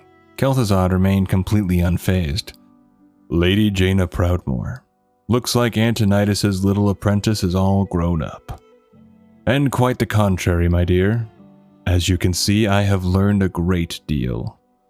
Jaina had uncovered his earlier experiments, his work with rats, the beginning of his descent into necromancy, the very actions that led to his exile from Dalaran. To them, it was horrifying. To him, it was perfection. Arthas had no patience for it. He needed answers. Was this his doing? Was he the one behind the cult? Kel'Thuzad turned to him. "I ordered the Cult of the Damned to distribute the plagued grain, but the sole credit is not mine. Arthas moved further to press, but Jaina spoke first. I serve the Dreadlord Mal'Ganis. He commands the scourge that will cleanse this land and establish a paradise of eternal darkness. Arthas demanded to know what they were trying to purge. Why, the living, of course. His plan is already in motion. Seek him out at Stratholme if you need further proof. That was enough. Arthas charged, swinging with the intent to end it in a single blow, but Kel'Thuzad vanished in a puff of smoke. In the next instant, 2 undead seized Arthas's arms, dragging him down, but he broke free and brought his hammer down, crushing one where it stood before dispatching the second just as quickly. There was no time to dwell on it. They rushed to the granaries perched atop the hill, untouched by the flames, and Arthas clung to the hope, however desperate, that the grain was still inside, that it had not yet been distributed. But when they forced the doors open, they were met with emptiness. The granary stood bare. And with that, the truth settled in. The grain was already out there, villages across the land already consuming it. Rage consumed Arthas, at the cult, at Kel'Thuzad, at Mal'Ganis, and even at himself. His hands trembled as he stepped away from the granary, his thoughts spiraling. He had failed. The leader of the cult had stood right in front of him, and he had let him escape. All he could think about was how many would die because of that, how many already had. For a moment, the weight of it threatened to crush him, but he forced it down. He still had a duty to fulfill. He knew who was responsible now, and he would do everything in his power to stop them, even if it cost him his life. North. That was where Kel'Thuzad was going, and Arthas would follow. They mounted up, and Arthas rode like a man possessed. The nightmares they had witnessed had begun to dull, replaced by a singular focus. End this. End him. A large group of undead surged forward to stop them, but Arthas didn't slow. He drove his steed onward, shouting as he swung his mace in wide, brutal arcs, each strike fueled by the anger building within him. Bodies fell beneath him, heads crushed, limbs torn away as he carved a path through them. In a brief lull, he saw him, a figure standing in the distance, watching. Kel'Thuzad. Arthas called out, and without hesitation the others followed. Jaina blasted a path forward, fireballs tearing through the undead as they advanced. Arthas saw nothing else, only his target, nothing else mattered. He finally reached his prey, and Arthas let out a raw, primal yell as he swung his hammer, striking Kel'Thuzad at the knees. His men joined him, cutting and striking in a fury of their own. When it was over, Kel'Thuzad lay broken before them, his robes torn and soaked in blood. Even then, he spoke. His death would change nothing. The scourging of the land had already begun. They did not linger. They turned toward Hearthglen. If there was still time to warn anyone, if anything could still be saved, they had to try. The sky was overcast early that morning as they neared Hearthglen, the clouds hanging low over the deceptively peaceful hills. Then, cutting through the quiet, came the sound of gunfire. Fear gripped them instantly, and without hesitation they charged forward, riding hard through the rolling terrain. The land looked calm, almost welcoming, but the sound of battle told a different story.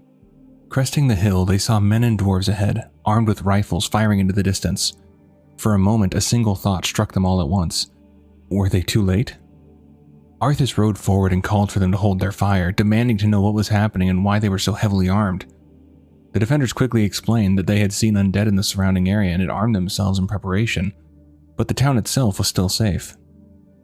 Before relief could settle in, a scout shouted out to Arthas, warning that an undead army was heading straight for Hearthglen. Arthas turned to Jaina. She looked exhausted, far more than she had let on. The rest they had taken through the night had done little to restore her strength. Even so, she remained steady, but he could see the toll it was taking. There was no time to hesitate. He told her to leave, to find Uther and bring reinforcements. He would stay and defend the village. Jaina tried to protest, but Arthas wouldn't hear it. Every second mattered now. He ordered her to go. Reluctantly, she complied, conjuring a portal and stepping through it before vanishing from sight. Arthas watched it close, knowing full well what he had just done. The force they had might be enough to handle scattered undead, but not an army. Before he could give further orders, Falric called out to him, drawing his attention to several crates nearby. As Arthas approached, a sense of dread settled over him. He hoped he was wrong. He asked what the crates contained. A villager answered without hesitation. Just a grain shipment from Anderhall. There's no need to worry, my lord. It's already been distributed among the villagers. We've had plenty of bread. The words hit harder than any weapon. As Arthas began to piece together the full scope of Kel'Thuzad's plan, the man he had just spoken to suddenly doubled over in pain. Others followed almost immediately. A strange glow pulsed through their bodies before they collapsed, clutching their stomachs as blood poured from their mouths. One reached desperately toward Arthas for healing, but the horror of what he was witnessing left him frozen in revulsion as the man convulsed and died within moments. Arthas stood frozen, shocked, not just by what he was witnessing, but by his own reaction. For a fleeting moment, a thought crossed his mind. Could the light even heal this? He tried to call out an order, but no words came. The dead man's eyes snapped open, his body lurched upright, and in that instant, everything became clear. This was how Kel'Thuzad had built his army so quickly. The villagers began to rise. Arthas reacted immediately, shouting for his men to defend themselves as he brought his hammer down on one of the corpses before it could fully stand. Around him, more bodies began to stir, rising not just nearby, but throughout the village. The only advantage they had was that these newly risen undead were clumsy, unfamiliar with their weapons. Those who had rifles fired wildly, their shots missing more often than not. It didn't make it any easier. Arthas' men fought for their lives, faces set with grim determination as they struck down the very people they had come to protect. Skulls were crushed, bodies cut down, each blow landing heavier than the last as the reality of what they were doing set in. Then the true threat arrived. The undead army descended upon Hearthglen.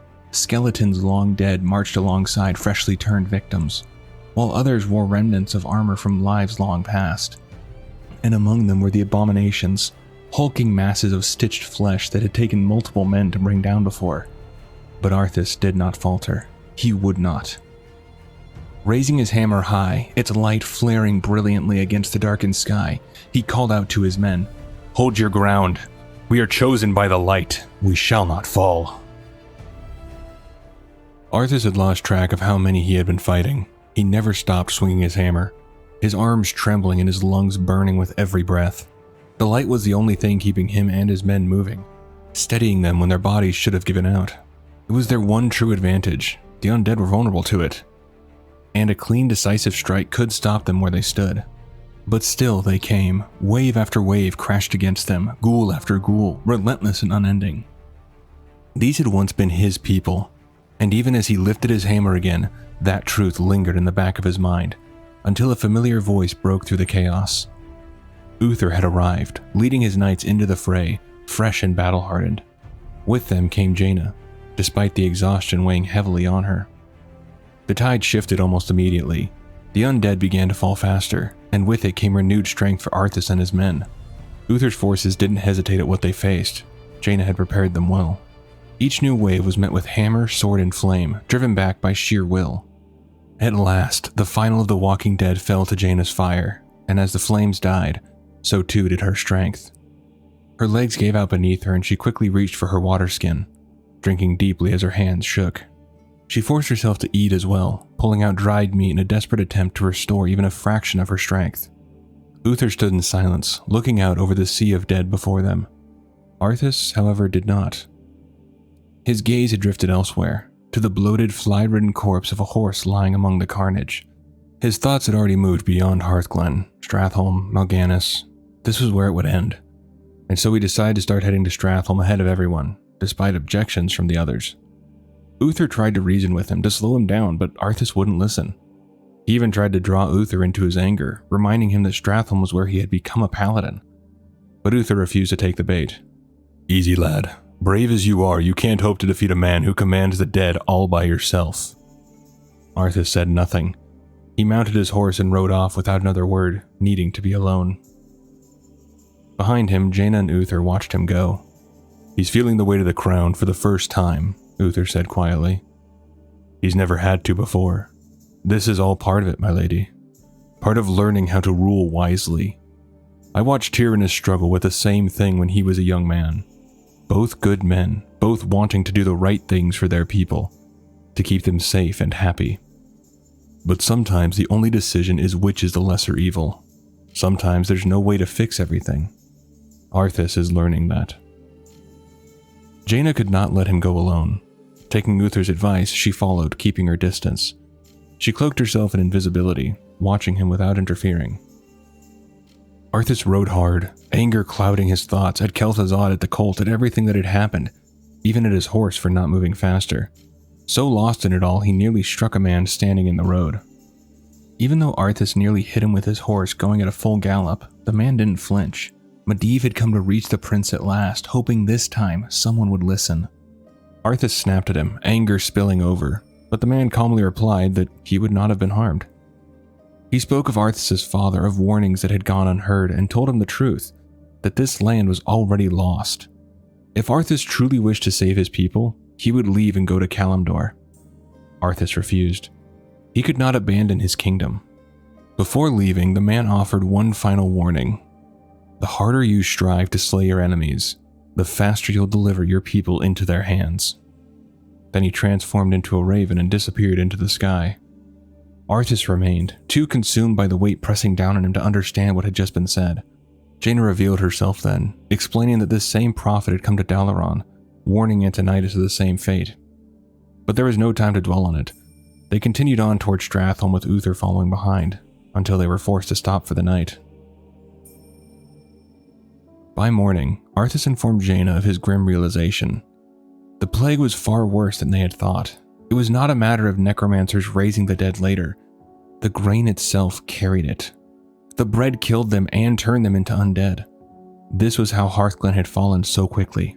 They reached Stratholme ahead of the others. Rain had fallen throughout the journey, turning the roads into mud. By the time Uther and his knights arrived, the cold had set in. Jaina, though cloaked and hooded, was soaked through and shivering. Arthas scanned the city and hoped that he would see no sign of the plague, but that was just wishful thinking. The wind turned and suddenly he smelt that same sickly sweet odor he smelt at Hearthglen before the townspeople had turned. It was too late.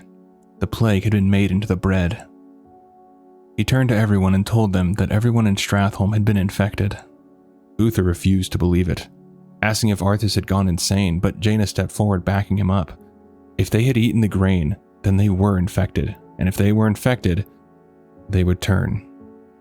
But even as she said it, her mind was racing, grasping for something, anything that could stop this. Antonidas once told her, if a thing is magical in origin, then magic can combat it. If they had a little time to think, if they could calm down and react from logic and not emotion, perhaps a cure could... Arthas didn't let her finish. Arthas proclaimed the city had to be purged. Uther was horrified. How can you even consider that? There's got to be some other way. This isn't a blighted apple crop. This is a city full of human beings. But Arthas didn't waver. Jaina cried out, unable to believe what she was hearing, telling him they couldn't do this.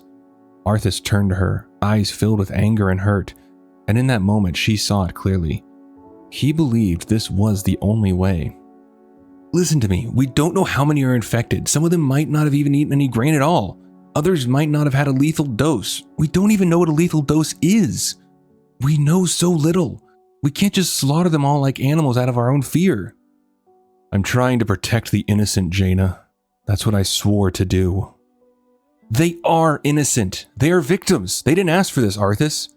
There are children in there. We don't know if it affects them. There's too much unknown for such a drastic solution. What of those who are infected? They'll kill those children, Jaina. They'll try to kill us and spread out from here and keep killing. They are going to die regardless, and when they rise, they'll do things that in life they would never have wanted to do. What would you choose, Jaina? That would be my personal choice, yes, but we can't make that choice for them. Don't you see? No, I don't see. We need to purge this city before any of them have a chance to escape and spread the contagion. Before any of them turn, it's a kindness. And it's the only solution to stop this plague right here, right now, dead in its tracks. And that is exactly what I intend to do. Arthas, give me a little time, just a day or two. I can teleport back to Antonidas and we can call an emergency meeting. Maybe we can figure out some way to... We don't have a day or two, Jaina. This affects people within hours, maybe minutes. I saw it at Hearthglen. There is no time for deliberation or discussion.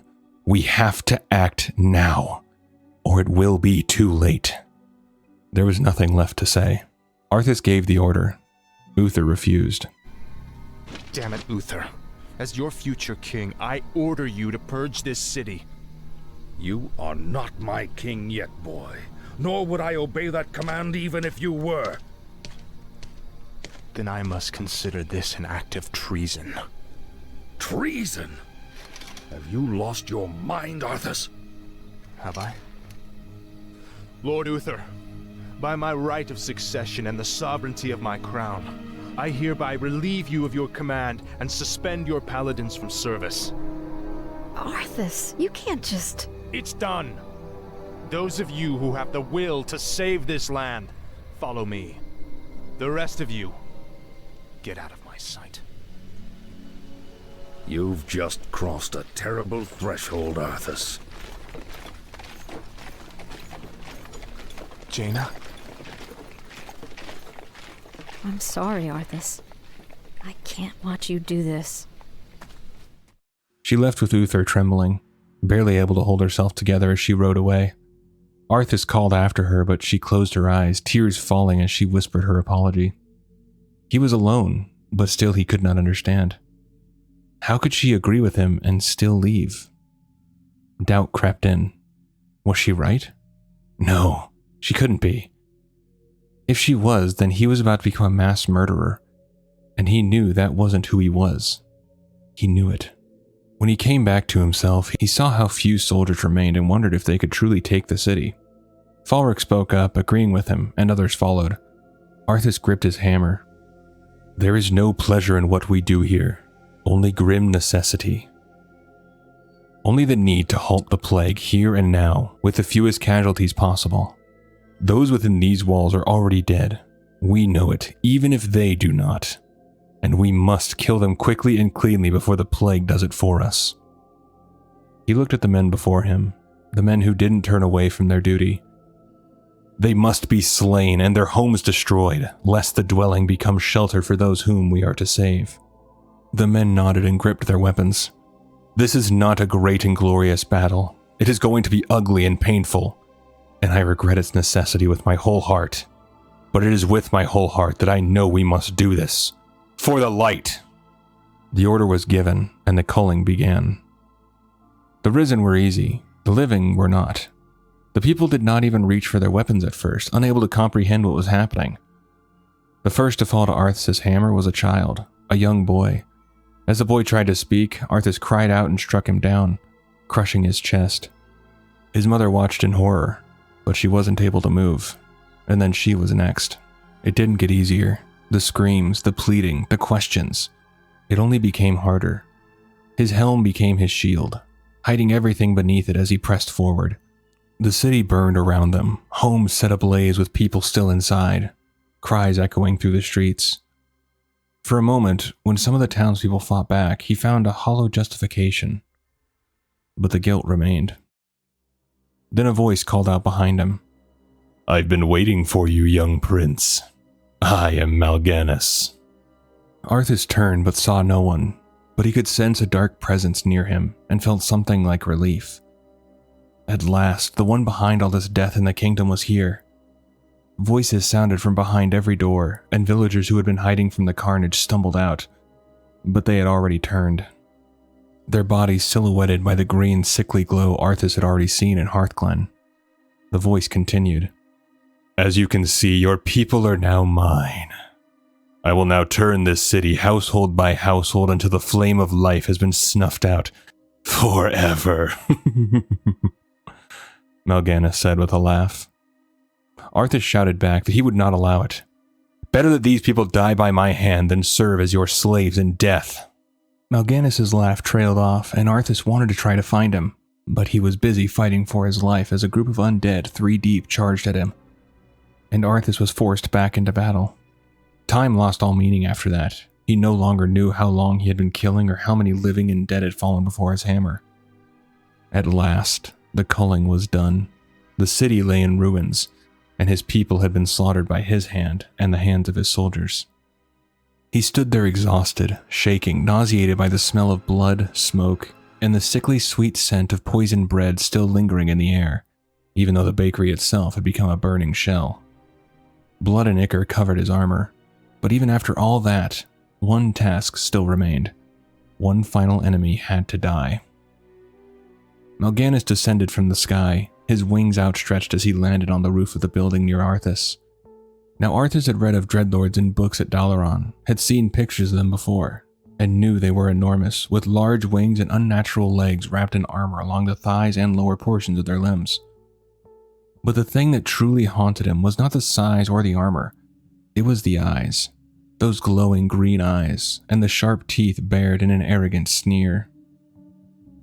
Terror was the dominant feeling Arthas had in that moment, and he fought to break through it. He was going to end this, he had to. He thought of all the souls in the city he had torn through, of the terrified men, women, and children who had not understood that he was doing this to save their souls. Hatred overrode the terror and the guilt, and in that moment he was ready to kill this dreadlord and end it here and now. Or so he thought. We are going to finish this right now, Mal'Ganis. Just you and me. The dreadlord laughed. Brave words. Unfortunately for you, it won't end here. Your journey has just begun, young prince. Mal'Ganis told Arthas to come to the Arctic land of Northrend, and that was where he would find his true destiny. Then he disappeared, and Arthas went almost manic with rage, swinging his hammer wildly until exhaustion forced him to stop. He swore then that he would hunt Mal'Ganis to the ends of the earth, and he knew now that Northrend was where he had to go if he meant to end this threat once and for all. 3 days had passed since the slaughter at Stratholme, and Jaina could no longer stay away. She had to see the aftermath for herself. A day and a half earlier, Arthas had come to her, asking her to follow him to Northrend. She had tried to warn him, tried to convince him it was a trap, but just like before the culling, he refused to see reason. He saw only one path forward. With that, he set out on his quest to the frigid north. As she walked through the ruins of what had once been a peaceful city, she saw fires that should have long since died out still burning, and it was clear that dark magic lingered here, infecting the land itself. The smell was nearly unbearable, so she pressed a handkerchief to her nose, infused with peace bloom essence, trying to dull the stench as she moved deeper into the devastation.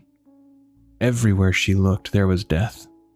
The people hadn't even understood why this was happening, and they hadn't been given a chance. She had hoped that maybe they would let the children survive, but even the children had not been spared, their bodies lying among the many others who had been unarmed and defenseless. They never stood a chance once it began. Questions flooded her mind. Would they all have turned into undead? Most probably would have, but all of them? There was no way to know. They knew so little about the plague. Far too little. And then came the question that would haunt her, as it had haunted so many before her. Could she have done more to change the outcome here? Arthas had been so determined, so unwavering, that it was hard to imagine anything short of killing him would have stopped him. He hadn't been seeing reason. He hadn't been listening, and so those questions would remain unanswered, lingering in her mind long after she left this place. She stood there lost in her thoughts until a familiar voice broke through them. Uther approached, saying he had expected to find her here, and he needed to know where Arthas had gone. He told her that Arthas had taken the Lordaeron fleet with him, and while Uther couldn't understand why the men had followed him, Jaina answered simply it was because he was their prince, and they loved him. They wanted to help him. They didn't know what he had done. She finished by saying that Arthas had gone to Northrend. Before Uther returned to Capital City to inform King Tyrannus, the two spoke about everything that had happened. Jaina admitted that she was overwhelmed with doubt and regret. Before Uther returned to Capital City to inform King Tyrannus, the two spoke about everything that had happened. Jaina admitted that she was overwhelmed with doubt and regret, questioning whether she could have done more, whether she could have stopped him, whether she could have made him see reason. Uther listened intently and said, Anyone with a heart would wonder the same. I know I do. When she looked at him surprised, he nodded and continued, I could not fight him. He is still my prince, but I wonder, could I have stood in his path? Said something else, done something else? He sighed and shook his head. Perhaps not. But that moment is in the past, and my choices cannot be undone. You and I both look to the future now. Jaina Proudmoore, you had nothing to do with this slaughter. They spoke a while longer before Uther turned to leave, asking if she would be coming as well, but Jaina wasn't ready. Uther regarded her kindly before departing to inform the king of what had happened and where his son was heading, leaving Jaina alone in the middle of the devastation. She stood there, taking in everything around her. The smell was becoming unbearable, but she didn't move. She wanted to remember this. This would not become something forgotten, buried away in the footnotes of history. As she finally prepared to leave, a raven descended before her, transforming into the prophet she had seen before talking to Antonidas. This time he urged her to heed his warning and lead her people west to Kalimdor. A shadow had fallen over this land, and it would consume everything if they remained. With King Tyrannus, Antonidas, and Arthas brushing off his warning, this was their only chance for survival. Jaina hesitated, but she had seen enough. The death, the destruction, everything that had been lost. She could not deny it any longer. After a moment, she agreed and said she would do what she could to lead her people to Kalimdor. The prophet warned her not to delay, then departed. Leaving her alone once more, she began to feel something she hadn't felt in what felt like forever. Hope. Within the frigid land of Northrend, Arthas and his fleet arrived in an area known as Daggercap Bay. It was an ideal landing point, as the cliffs and surrounding trees provided a natural barrier, allowing them to unload their gear and establish a camp nearby. As they arrived, the soldiers shivered, rubbing their hands together in a futile attempt to stay warm, all except Arthas. Though he felt the cold, he did not shiver or react as the others did, standing still while the rest of the crew struggled against the biting cold. After the camp was set up, the soldiers turned in for the night in preparation for their hunt for Mal'Ganis the following day. But Arthas was not given rest. He had a strange dream, one he had seen before. The moment he had been forced to kill his favorite horse, Invincible, after a devastating fall. Only this time, something was different. In his hands was a different weapon, a large, two-handed blade, its surface etched with runes that seemed to glow with an unnatural light. He didn't understand what it was, but he could feel it. This weapon held the power to turn the tide for his people. The next morning, as Arthas and his soldiers began exploring the area, they came across an old friend and former mentor, Muradin Bronzebeard. The dwarf later explained that he and his expedition had come to Northrend in search of a blade known as Frostmourne, believing it could be used against the undead. But before they could make any progress in locating it, an emissary arrived from Lordaeron, bearing orders from King Tyrannus. The expedition had been cancelled. Arthas and his forces were to return home at once. Their camp lay some distance from the shore where their ships awaited. The main roads back had been blocked by the undead, forcing the troops to carve a path through the forest in an effort to reach the fleet. But Arthas could not return, not yet. Mal'Ganis was still out there. Everything he had done, everything he had sacrificed, would mean nothing if he turned back now. So while he outwardly agreed to the emissary's orders, he had no intention of following them. Arthas knew his men would obey the king without question. They would follow the chain of command to the letter. If he wanted them to stay, he would have to ensure they had no choice. And so, he devised a plan. One that would make retreat impossible. Slipping away through the woods, he sought out mercenaries and hired them to burn the ships. When Muradin learned of what Arthas intended to do, he tried to talk him out of it. But just as at Stratholme, Arthas would not be swayed. In his mind, this was the only path forward. By the time the ships were set ablaze, the soldiers had arrived, demanding to know what had happened. And it was here that Arthas took another step down his dark path. The mercenaries had served their purpose. Now, they were expendable. Declaring that they were responsible for the destruction of the fleet, Arthas drew his mace and charged, leading his men in the slaughter of the very mercenaries he had hired. Muradin didn't think Arthas would go this far, lying to his own men and then murdering the very people he had hired. He tried to confront Arthas outside, attempting to understand what had snapped in his former pupil. The undead assault had clearly taken its toll, but going to these lengths felt completely out of character for the man he once knew. Before he could press much further, cannon fire erupted as the undead launched another attack. Muradin told Arthas that he believed he knew where the sword was, though he was hesitant to seek it out. He had his doubts about how much it could truly help, but desperate times called for desperate measures. He agreed to guide Arthas using a map he had acquired. while Arthas informed Falric that he and the rest of the soldiers would need to hold off the undead for as long as possible. They would return as quickly as they could to help finish the fight. The trek was treacherous, the snowfall growing heavier with each step, but they managed to make their way to the cave.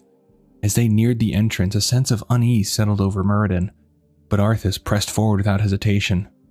A faint glow pulsed from within, and Muradin's instincts told him something was wrong, so they proceeded with caution, wary of any traps that might await those who ventured too far inside. It didn't take long for that feeling to prove true.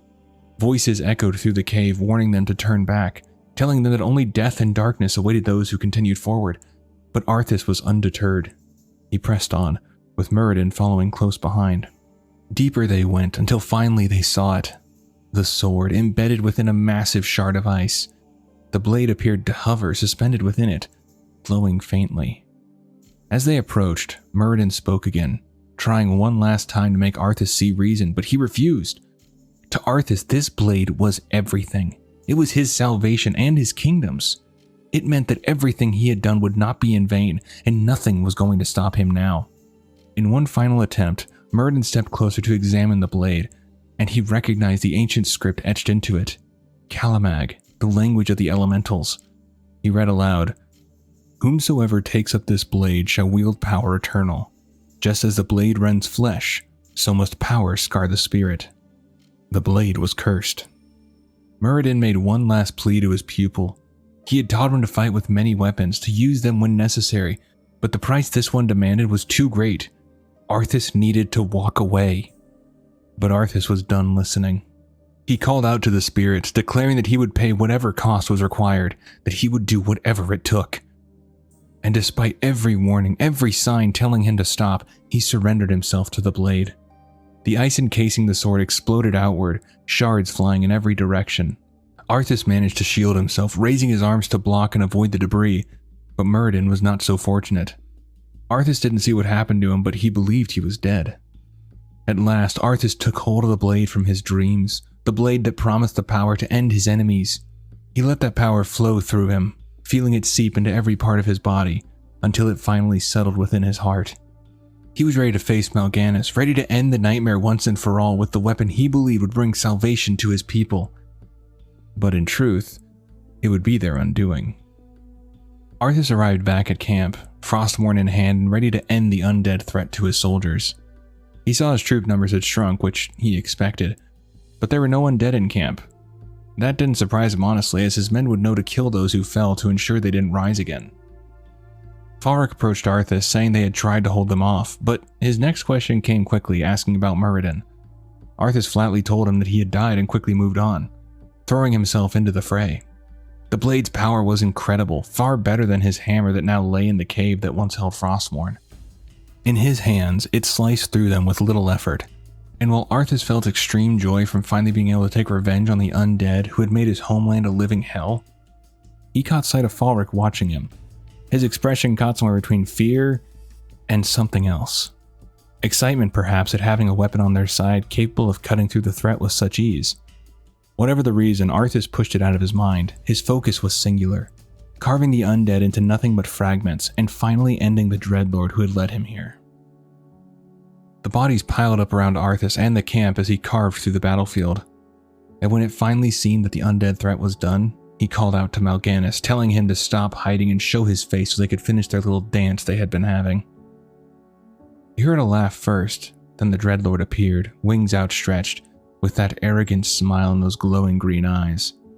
This time, the Dreadlord's appearance didn't affect Arthas, and he was ready to end this. But something he didn't expect was for Mal'Ganis to say that the Dark Lord knew this would happen, that Arthas would forsake his comrades. And then Mal'Ganis told him that the voice of Frostmourne he was following and the Dark Master that Dreadlord served were one and the same. Arthas was initially shocked, but his new master's next instruction was what he craved most of all, to kill Mal'Ganis, and so he had no problem following that order. Mal'Ganis, on the other hand, clearly wasn't aware of that part of his master's plan, and while he tried to fight off Arthas' attack, it was useless. He fell to the blade that would claim so many more in the days and years to come. The end of Mal'Ganis was only the beginning for Arthas' new journey. as he walked off into the wintry landscape, leaving his troops to fend for themselves while his new master explained the plan to his new champion. Months passed, and Arthas returned to Lordaeron a changed man. Certainly not how his father or kingdom would expect, but a very changed man indeed. He sent word to his father in a letter reading, "I would like to speak with you in private, father, and tell you of the things I have learned and seen. You have, I am certain, spoken to Jaina and Uther. I can imagine what they have said, tried to turn you against me. I assure you I have only done what I believe to be the greatest good for the citizens of Lordaeron. In the end, I have destroyed the one who began this plague upon our people, and I return home victorious, eager to begin a new era for our kingdom." Arthas' appearance would be one that brought shock to his father. His golden hair had turned stark white, and he had become far more pale. But his troops were no longer the living soldiers that had ventured out with the young prince. They were Death Knights, raised in Northrend and now serving him without question. When they arrived back home, bells rang in celebration for their returning prince and his forces who had bested the evil in Northrend. Arthas walked at the front with Falric and Marin, an old friend who had known him since they were kids, walking just behind him. They moved through the courtyard to the cheers of the kingdom, happy to have their enemies slain, as the flower petals rained down from above. As the petals rained down upon the soldiers, one landed in Arthas' hand. He admired its beauty, and it had him think back to when he believed he would marry Jaina, with petals falling all around them on their special day. But quickly, the petal began to decay and then turned to dust. Arthas cast away the dust that was the petal just like that memory, as he, Falric, and Marwyn continued forward to the throne room. As they entered, they knelt, with Arthas placing Frostmourn's blade tip against the ground in front of him. He watched as his father rose to greet him, excited to see his son after so long, though he moved slower now, aged by the events that had unfolded. Arthas thought only that soon it wouldn't matter. He stood, pushed his hood down, and revealed his face to Tyrannus, shocking the king.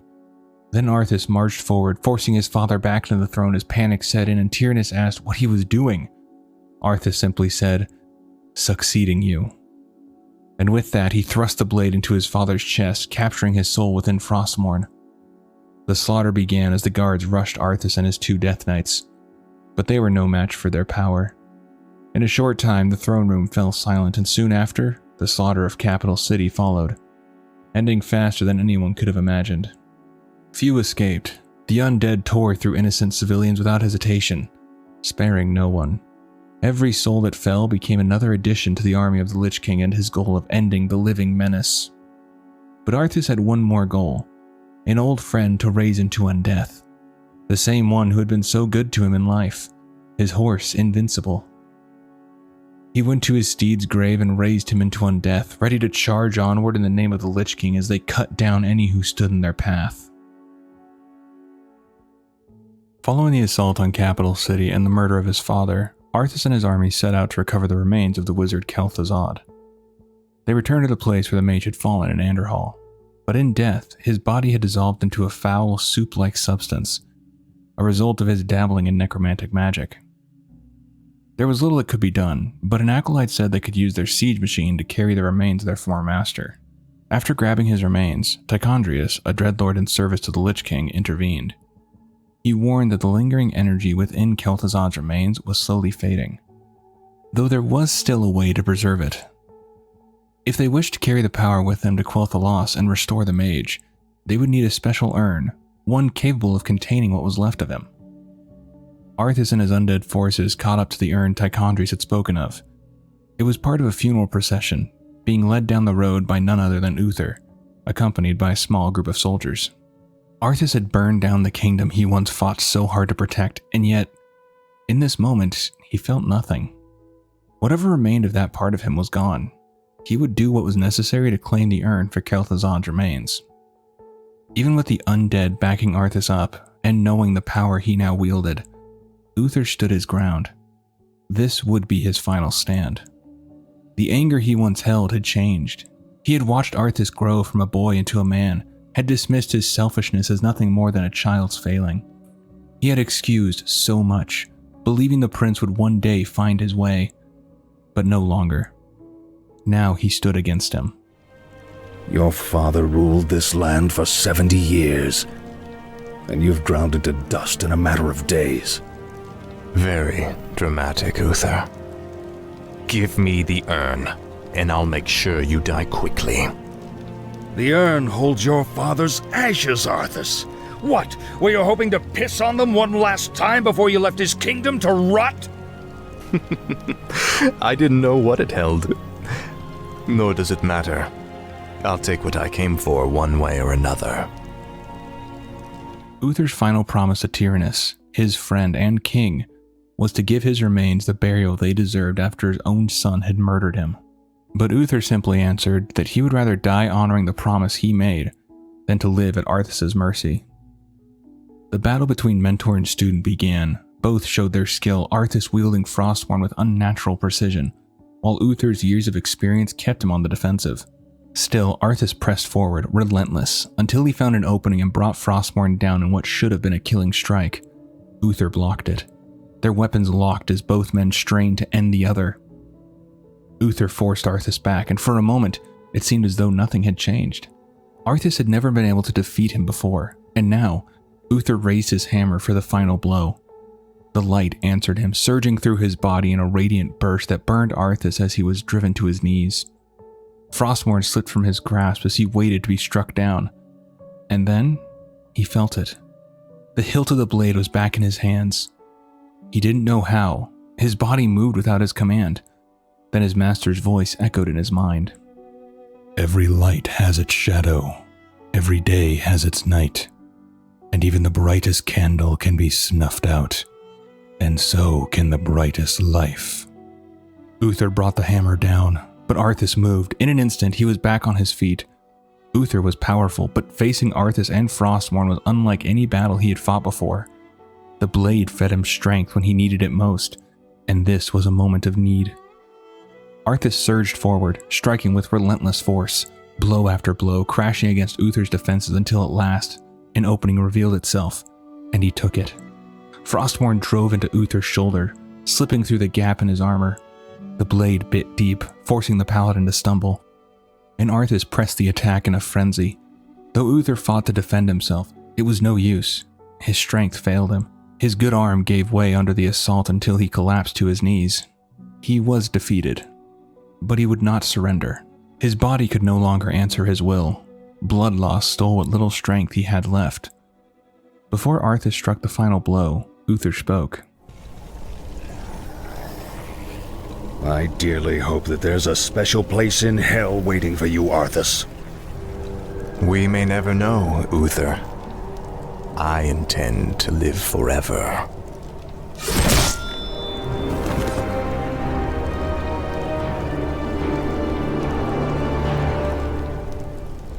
And just like that, one of the brightest lights was snuffed out. But Arthas had come for the urn, and he would claim it. He lifted it from where it lay, pouring out his father's ashes beside Uther's body before placing Kel'Thuzad's remains within. With that, Arthas and the Scourge turned toward their next destination, Quel'Thalas. From Anderhall, their journey to the Elven lands was a long one. 6 days passed as Arthas and his army rained terror upon any village or people they came across. Along the way, they gathered more forces, including massive spider-like creatures known as Nerubians, sent by the Lich King to aid Arthas on his march. As he drew closer to Quel'Thalas, Arthas would occasionally catch movements in the trees. He was sure they were Elven scouts, slipping back through the forest to warn their people. But he knew they had seen him long before he ever noticed them. It didn't bother him. He had no doubt the elves possessed no defense he couldn't break. That confidence wavered when he interrogated 2 prisoners taken along the way. One, a priest, could offer little of use, but in his desperation, he revealed enough for Arthas to realize there was another way into the kingdom. And the second prisoner proved far more useful.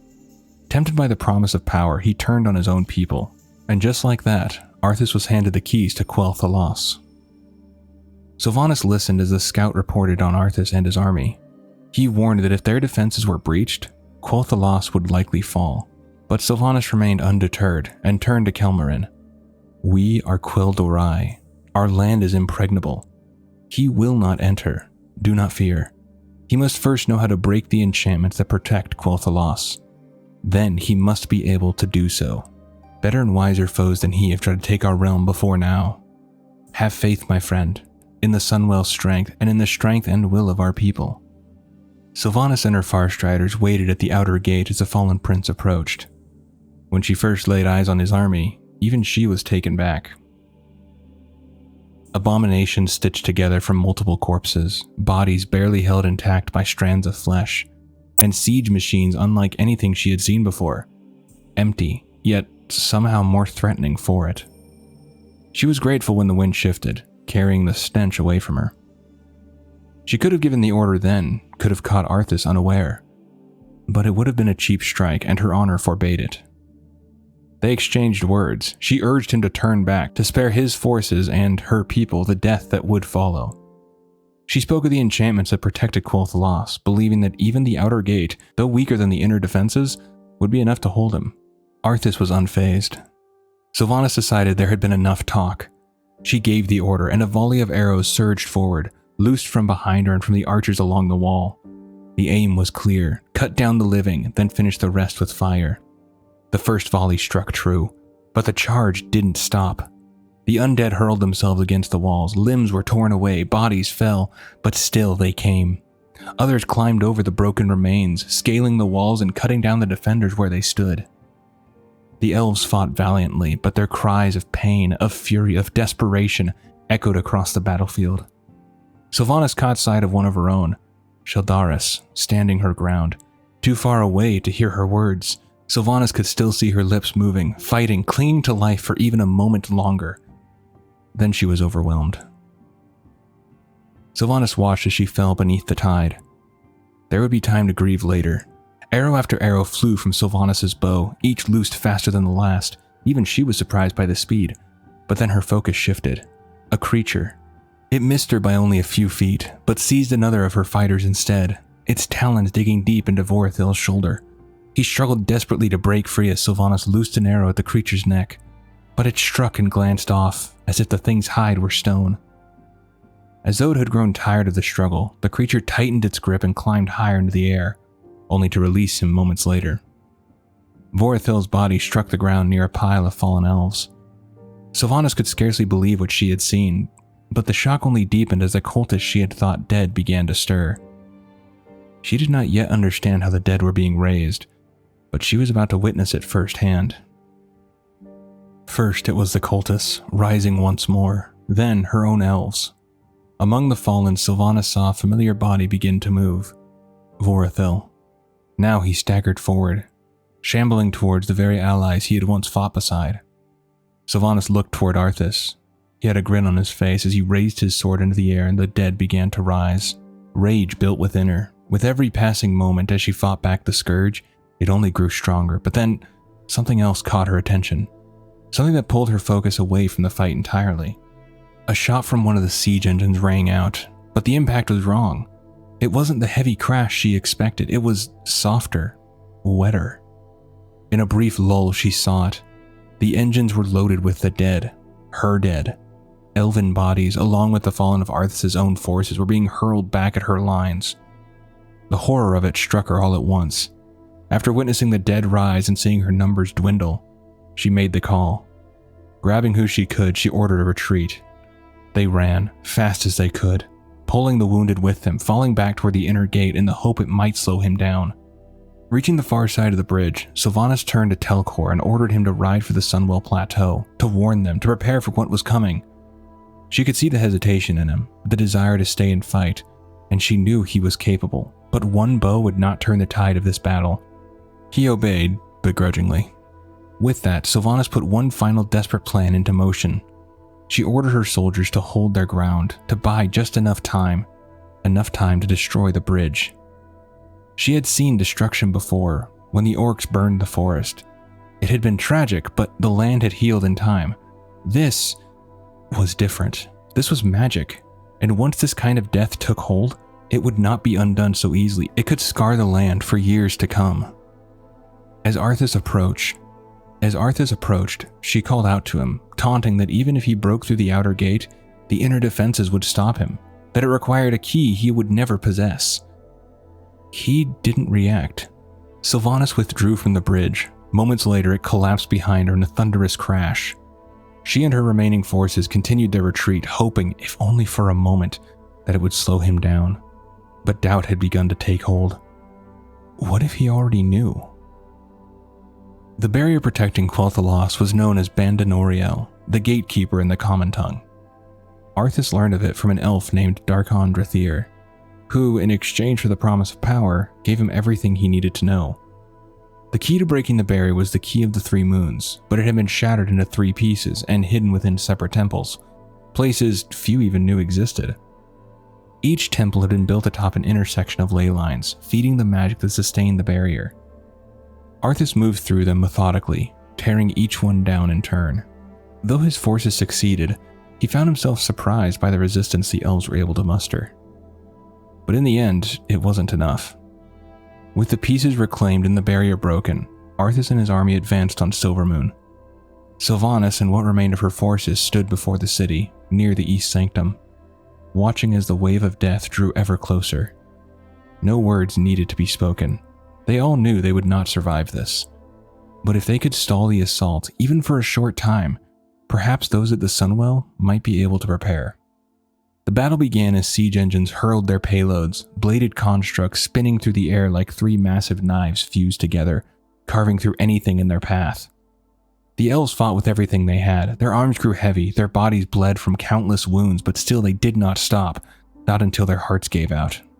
Sylvanas found herself surrounded, locked in the center of a swarm of ghouls and other undead. Her blades moved faster than she thought possible, cutting down anything that came near. She could feel the tide closing in, certain that at any moment it would overwhelm her. And then it stopped.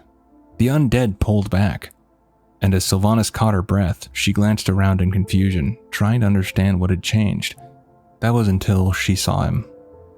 Arthas stood before her. He saluted her bravery, telling her that it ended here, and Sylvanas answered without hesitation. "Then I'll make my stand here, butcher. Anar Allah Balor." The battle between them was brief. They charged one another. Arthas remained atop his mount, while Sylvanas met him head-on, driven by anger, regret, and the weight of what she had failed to protect. Frostmourne rested in his right hand, the rein steady in his left. Sylvanas tried to block the strike, but it was no use. Her weapon shattered, and Frostmourne drove into her abdomen. A cold, piercing numbness spread through her as she felt the life draining away, along with the crushing realization that she had failed her people. Arthas pulled the blade free, and Sylvanas collapsed to the ground. With what strength she had left, she told him to finish it, to grant her a clean death. Arthas was not going to grant her that mercy. The woman who had vexed him so would suffer far more than a clean death. He had another purpose for her, one that would ensure her pain never truly ended. With Frostmourne, he tore her soul from her body and shattered it, twisting it with the blade's dark power. The agony that followed was beyond anything she had known in life. When it was over, she had become a banshee, whose very scream would bring pain to all who heard it. With Sylvanas and her fallen people now bound to his will, Arthas continued his march toward the Sunwell. The remaining citizens of Silvermoon stood no chance. The city was all but eradicated, and with little left to oppose him, he turned his attention to Quel'Thalas. Raising Frostmourne, a rune along the blade flared to life, and at his command, the waters before him froze solid. An icy bridge stretching outward to carry the scourge toward the Sunwell. But one final obstacle remained. King Anasterian's Sunstrider stood ready, wielding Felamalorn, determined to defend what remained of his kingdom. He fought valiantly, as so many had before him, but, like Sylvanas, like the countless others who had stood against Arthas, it wasn't enough. He fell to the runeblade, his soul consumed as Frostmourne claimed yet another victim. With the king dead, Arthas approached the Sunwell and, without hesitation, cast Kel'Thuzad's remains into its sacred waters. The radiant light of the well dimmed, its brilliance twisting into something darker, something corrupted. From its depths, something rose. A towering skeletal figure, wrapped in dark vestments, its empty eye sockets burning with unnatural fire.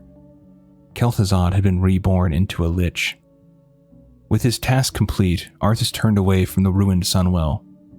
Before leaving, the Scourge ensured that any elves who still lingered were put to the sword. Their work in Quel'Thalas was finished, and the march would continue. The next leg of Arthas and Kel'Thuzad's journey led them into the snowy mountains of Alterac, where the Blackrock clan still maintained a functional demon gate. Kel'Thuzad needed to commune with the demon lord Archimonde. The surrounding region was filled with orc encampments, and to ensure nothing would interfere, the Scourge moved through them methodically, wiping each one out before finally striking the main stronghold guarding the portal. After a hard-fought battle, the Blackrock forces were broken, and the gate was theirs. Kel'Thuzad began the ritual. Within the frame of the portal, a swirling mass of green, black, and violet energy churned violently until a figure finally emerged.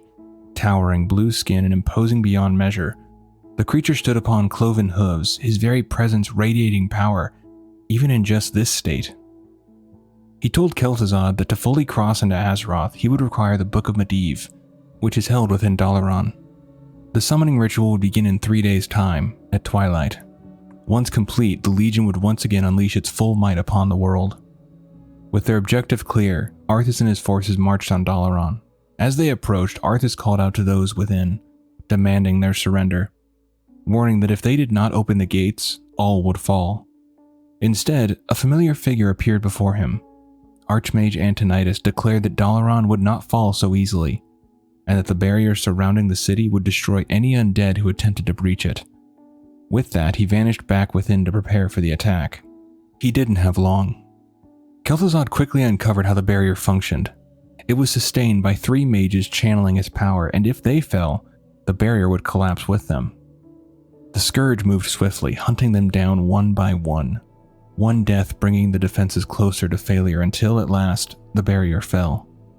With the city exposed, Arthas advanced and soon came face to face with Antonidas. The Archmage summoned a water elemental and unleashed powerful magic, arcane, frost, and fire. But it wasn't enough. Frost had little effect on Arthas, and while the other spells struck true, they did little to stop him.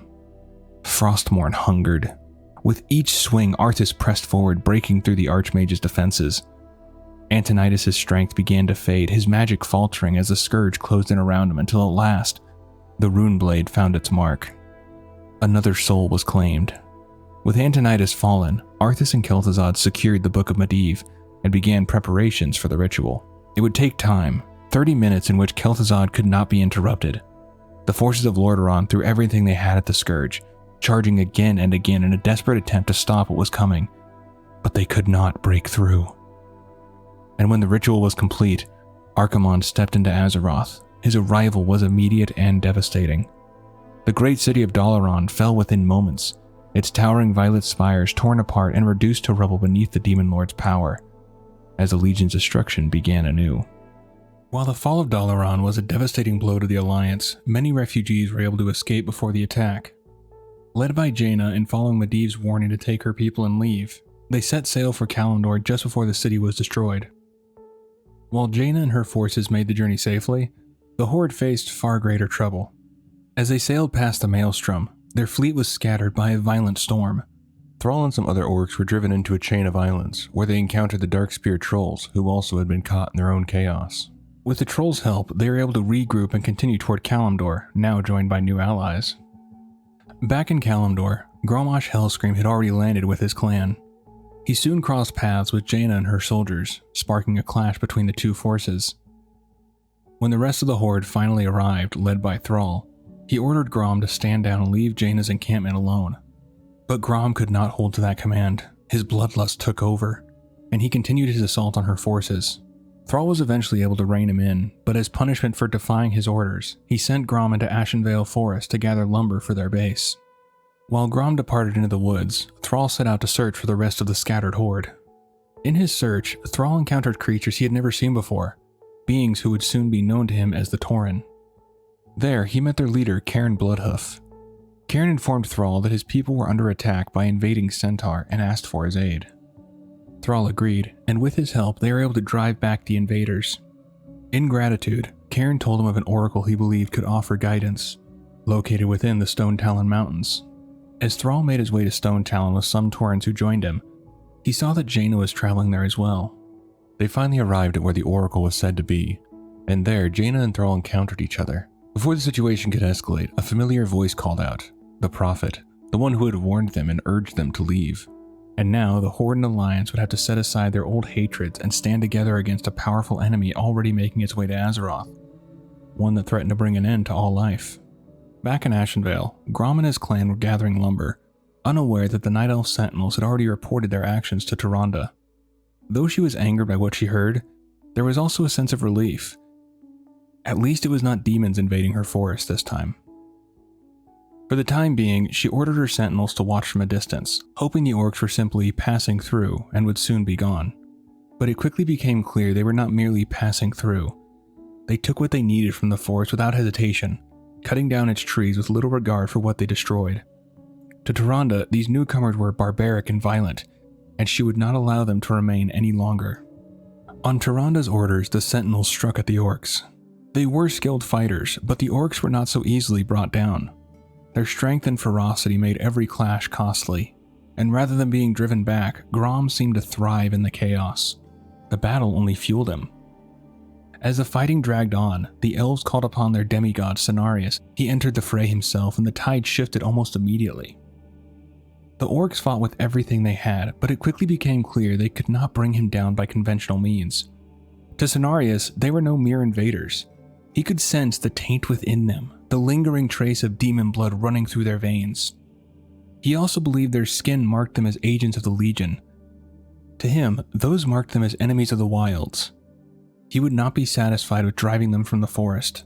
Nothing short of complete eradication would suffice. Against the combined strength of the elves and their demigod, the orcs began to falter. Retreat or death, those were the only paths left for them. And then, Grom felt it. Something deeper in the forest, something calling to him.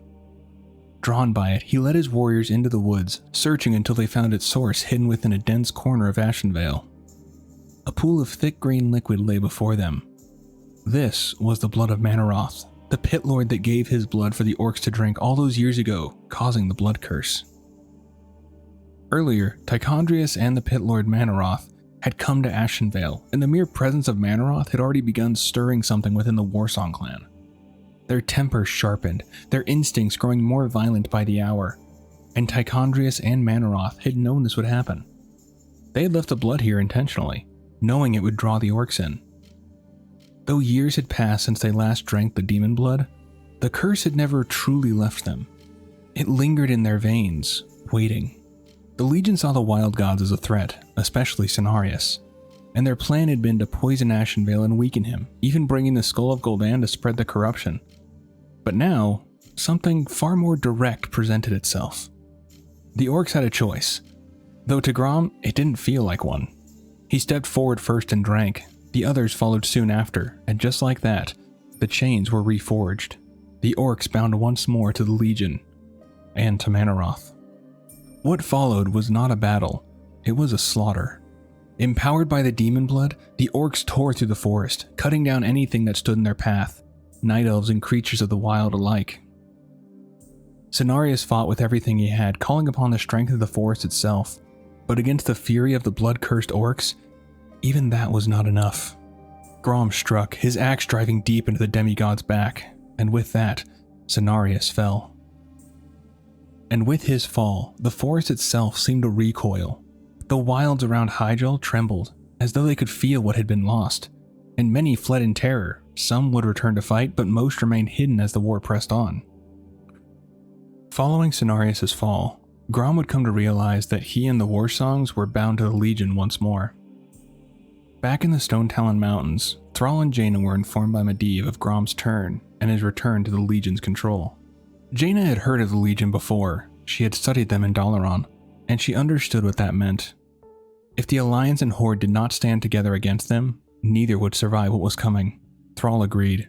He had seen the vision Medivh had shown him, and he knew what had to be done. Grom had to be saved, and the Alliance and Horde had to work together. Though neither side truly trusted the other, they formed a tentative pact and set out to free him, seeking to purge the bloodlust from his soul through the combined efforts of Alliance priests and Horde shamans. But first, they would have to capture him, and Grom and the Warsong clan would not make that easy.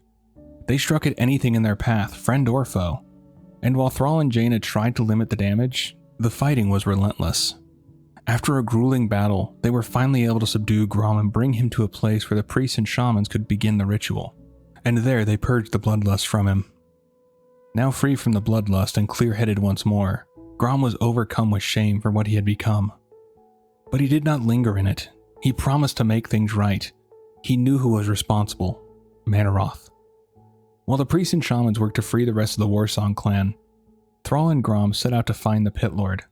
They tracked him to a fell-corrupted canyon deep in southeastern Ashenvale, knowing that unless he was destroyed, the orcs would never truly be free.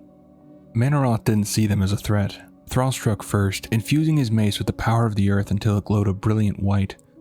With that energy coursing through it, he hurled the weapon at the Pit Lord. Manaroth blocked it with ease, then surged forward, driving his massive axe into the earth. The impact sent Thrall crashing into the cliffside, leaving him unable to move temporarily. He then turned his attention to Grom.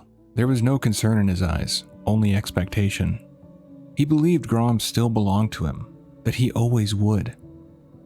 But whatever remained of the curse in Grom's veins was nothing compared to the will burning within him to save his people. Grom charged. He leapt forward and drove his axe deep into Manaroth's chest. The blow struck true, and in the next instant, the Pit Lord's body began to rupture, fell energy bursting outward in a blinding explosion that consumed the canyon. When the light faded, Manaroth was gone, but the victory came at a cost.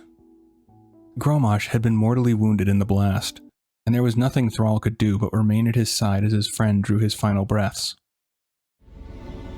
The demon's fire has burnt out in my veins.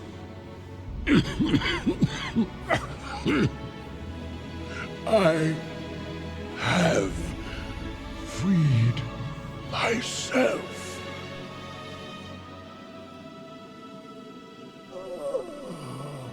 No, old friend. You've freed us all.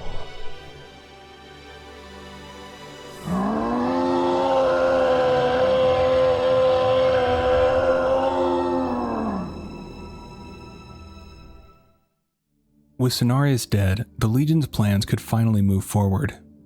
While Manaroth's death had not been part of their design, it did nothing to slow the invasion. Archimonde began his full assault on Kalimdor, leaving forces behind in the eastern kingdoms to maintain control and ensure no aid could follow. The bulk of his army then moved west. The invasion unfolded just as Thrall had seen in his vision. Infernals rained from the sky, thousands of undead and demons poured into Ajara, pushing toward Ashenvale with a single goal: the second will of eternity atop Mount Hyjal. The Night Elves' forest spirits and the combined Horde and Alliance forces fought back as best they could, but they were scattered, divided across the region. Each battle was fought alone, and alone they could not hold. The Legion overwhelmed them. Archimonde's army advanced steadily toward Hyjal, destroying everything in its path: the forest, the settlements, and any who stood against them. Nothing held. What had once been resistance became retreat.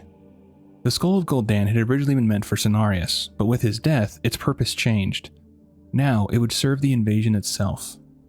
Tichondrius, still in possession of the artifact, moved ahead of the main army and found a remote stretch of land near Hyjal. There, he began to channel its power into the earth, and the land began to rot. Corruption spread through the forest, twisting trees and warping wildlife into hostile creatures. Rivers turned a sickly green. The once pristine woods became what we know today as Fellwood. The corruption didn't stop there. It crept steadily toward Hyjal, threatening to reach the very heart of what the Legion sought. And with Fellwood behind them, the Legion carved out a path forward, one with little left to stand in their way. Tyrande and her sentinels finally caught sight of the Legion and of Archimonde. In that moment, she understood this was only the beginning. The Legion did not come to conquer Azeroth. They had come to destroy it. The second well of eternity atop Mount Hyjal would give them the power to summon even more demons, perhaps even Sargeras himself, the leader of the Legion and one of the original members of the Pantheon, the beings who had shaped and ordered worlds. Tyrande knew what had to be done. Hyjal had to be defended, and for that she would need the Druids. But they weren't waking. Normally, disturbances of this scale would reach them within the Emerald Dream. They would sense it and they would rise. Yet even as corruption spread and the threat to the world grew more immediate, they remained dormant. Cenarius' death had sent a shockwave through the dream, leaving the Druids weakened, disoriented, and effectively trapped. Still, Tyrande managed to wake one, her husband, Malfurion Stormrage. Once awakened, Malfurion immediately saw the severity of what was unfolding. He set to work organizing a resistance. Using the Horn of Cenarius, he woke the remaining druids who could not be awakened by normal means. With them freed, he sent them to join the Sentinels, while others were tasked with rallying the forest creatures and the remaining wild gods. Some answered the call. Many did not. With Cenarius gone, the wild gods were scattered, difficult to find, and unwilling to risk facing the Legion. Some chose to remain hidden, unwilling to emerge against such overwhelming power. Together, Tyrande and Malfurion traveled across Hyjal and into Winterspring, awakening druids and gathering what strength they could. Along the way, they found time to reconnect after centuries apart. But Malfurion quickly saw how much Tyrande had changed. She was harder now, more resolute, willing to sacrifice far more to protect her people. The truth became undeniable when they came upon the prison of Illidan Stormrage, Malfurion's brother. To Tyrande, Illidan was not just a prisoner, he was a weapon. She believed his knowledge of demons could be invaluable in the fight ahead, but Malfurion opposed the idea, seeing his brother as far too dangerous to release. Tyrande, however, had already made her decision. She was going to free him, no matter the cost. The Watchers stood in her way, the wardens who had guarded Illidan for millennia. She commanded them to release him, but they refused, and Tyrande would not be denied. She struck them down where they stood, clearing the path to his prison. And from the darkness within, Illidan Stormrage emerged once more. Illidan had been in prison for 10,000 years, isolated in darkness. There were times when it threatened his sanity, but he endured, focusing his mind on a single purpose, finding a way to defeat the Legion. And in that time, he came to a realization. Azeroth could not defeat the Legion through defense alone. They would have to take the fight to them. But the Legion was not an army that stayed dead. Even past victories like the War of the Ancients had only been temporary. And now they had returned, just as powerful, just as relentless.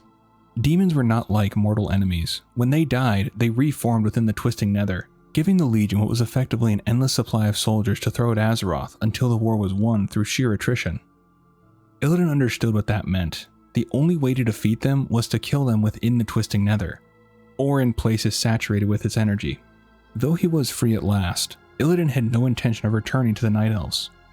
After 10,000 years of imprisonment, he believed they would never trust him, and he resented them for imprisoning him in the first place. Also, if he tried to explain what he had learned, they would either doubt him or dismiss him as mad. So he chose another path.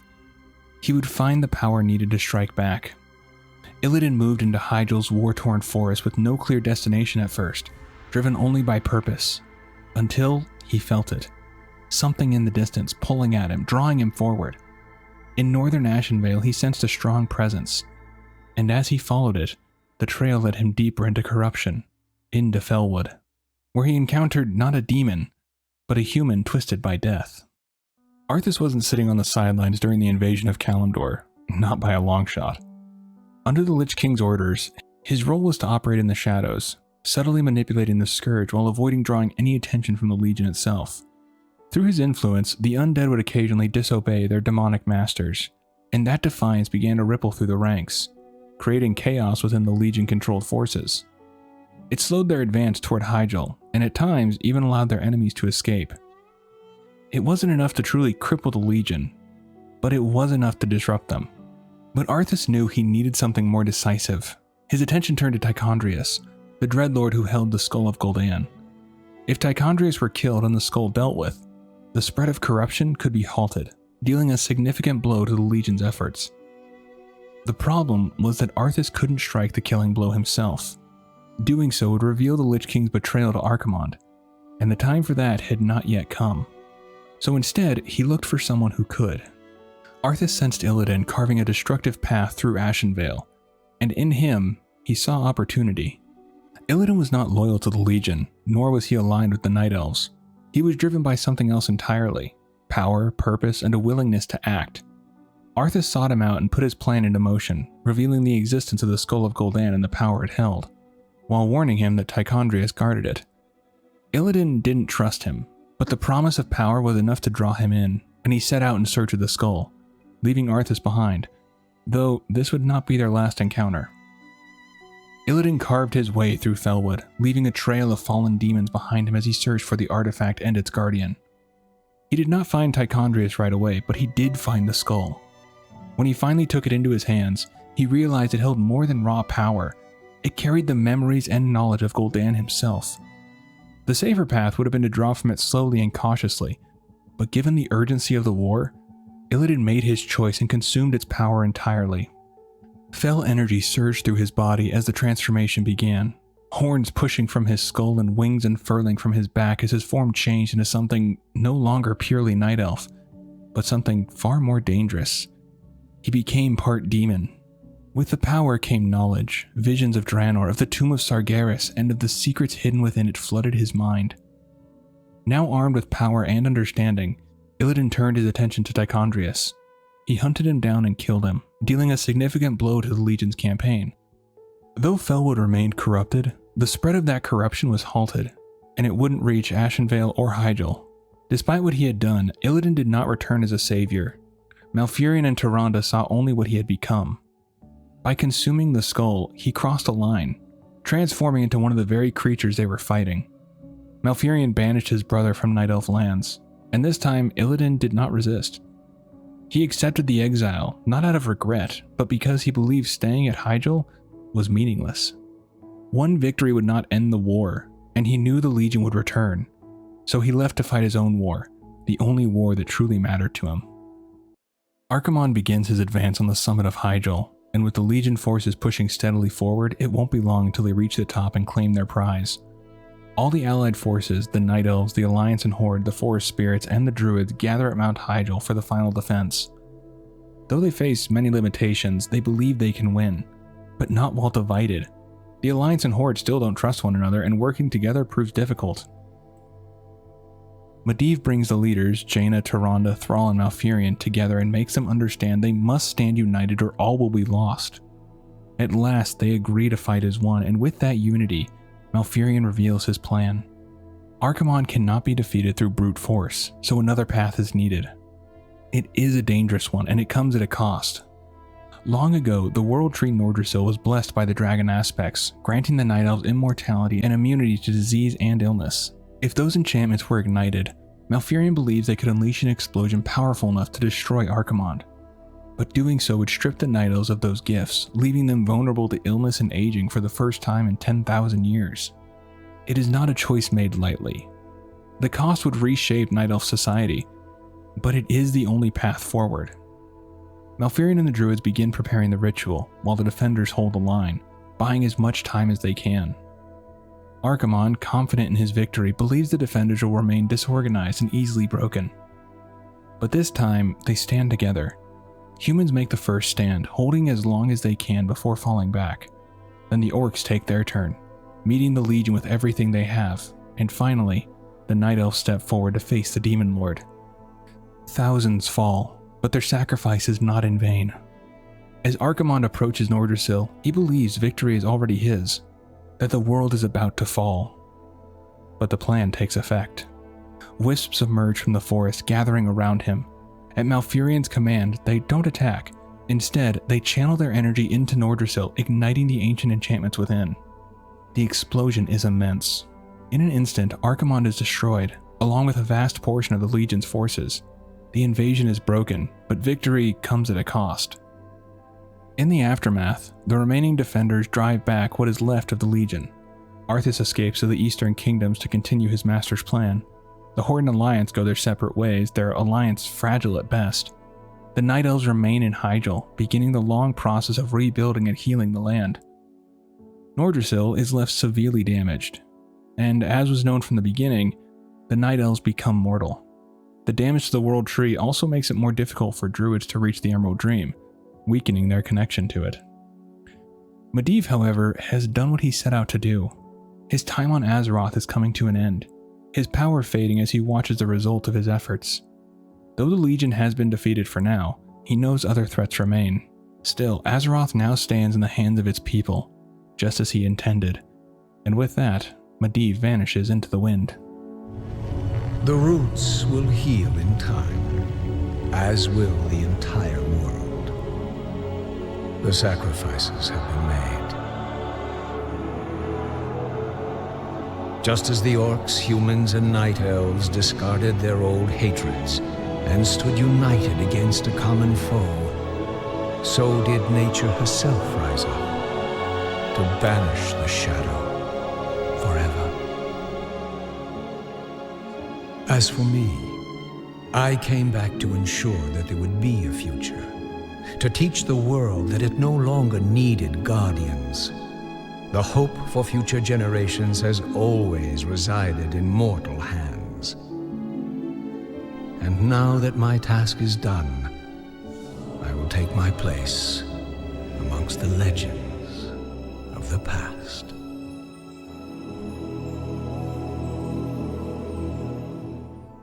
That's going to do it for this one. Hopefully you enjoyed. And I figured I would leave you with some fun little things of me messing up the recording and me trying a different Lich King voice. Because, well, I tried a mod and just didn't sound right. Just sounded too much. And the voice that I went with, I do like. However, the voice I really wanted to do, I couldn't do consistently with how much the Lich King was talking. If I trained, I could probably do it. But that was not the case this time. So, yeah. Let this be your first lesson.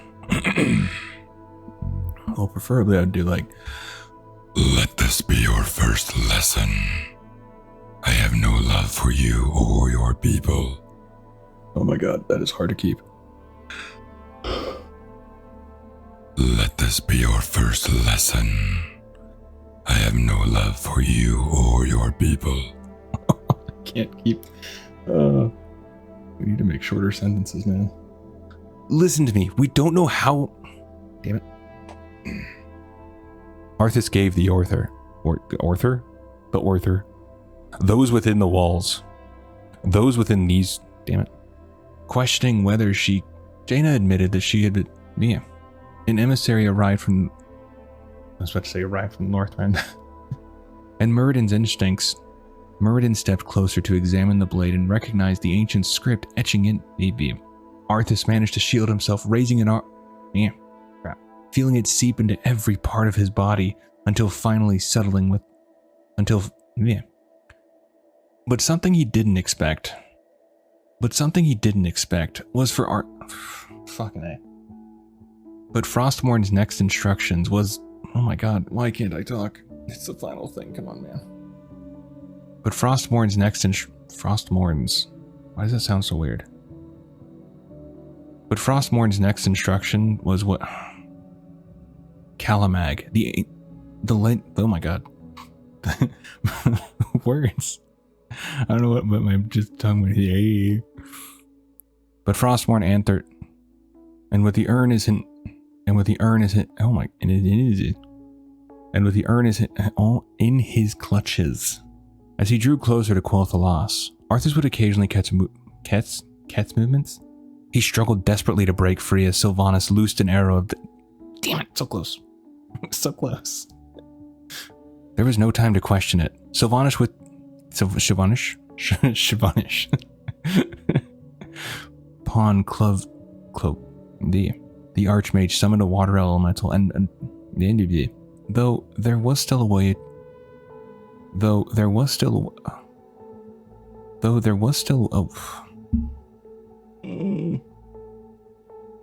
It's not even a hard sentence. Though there's still...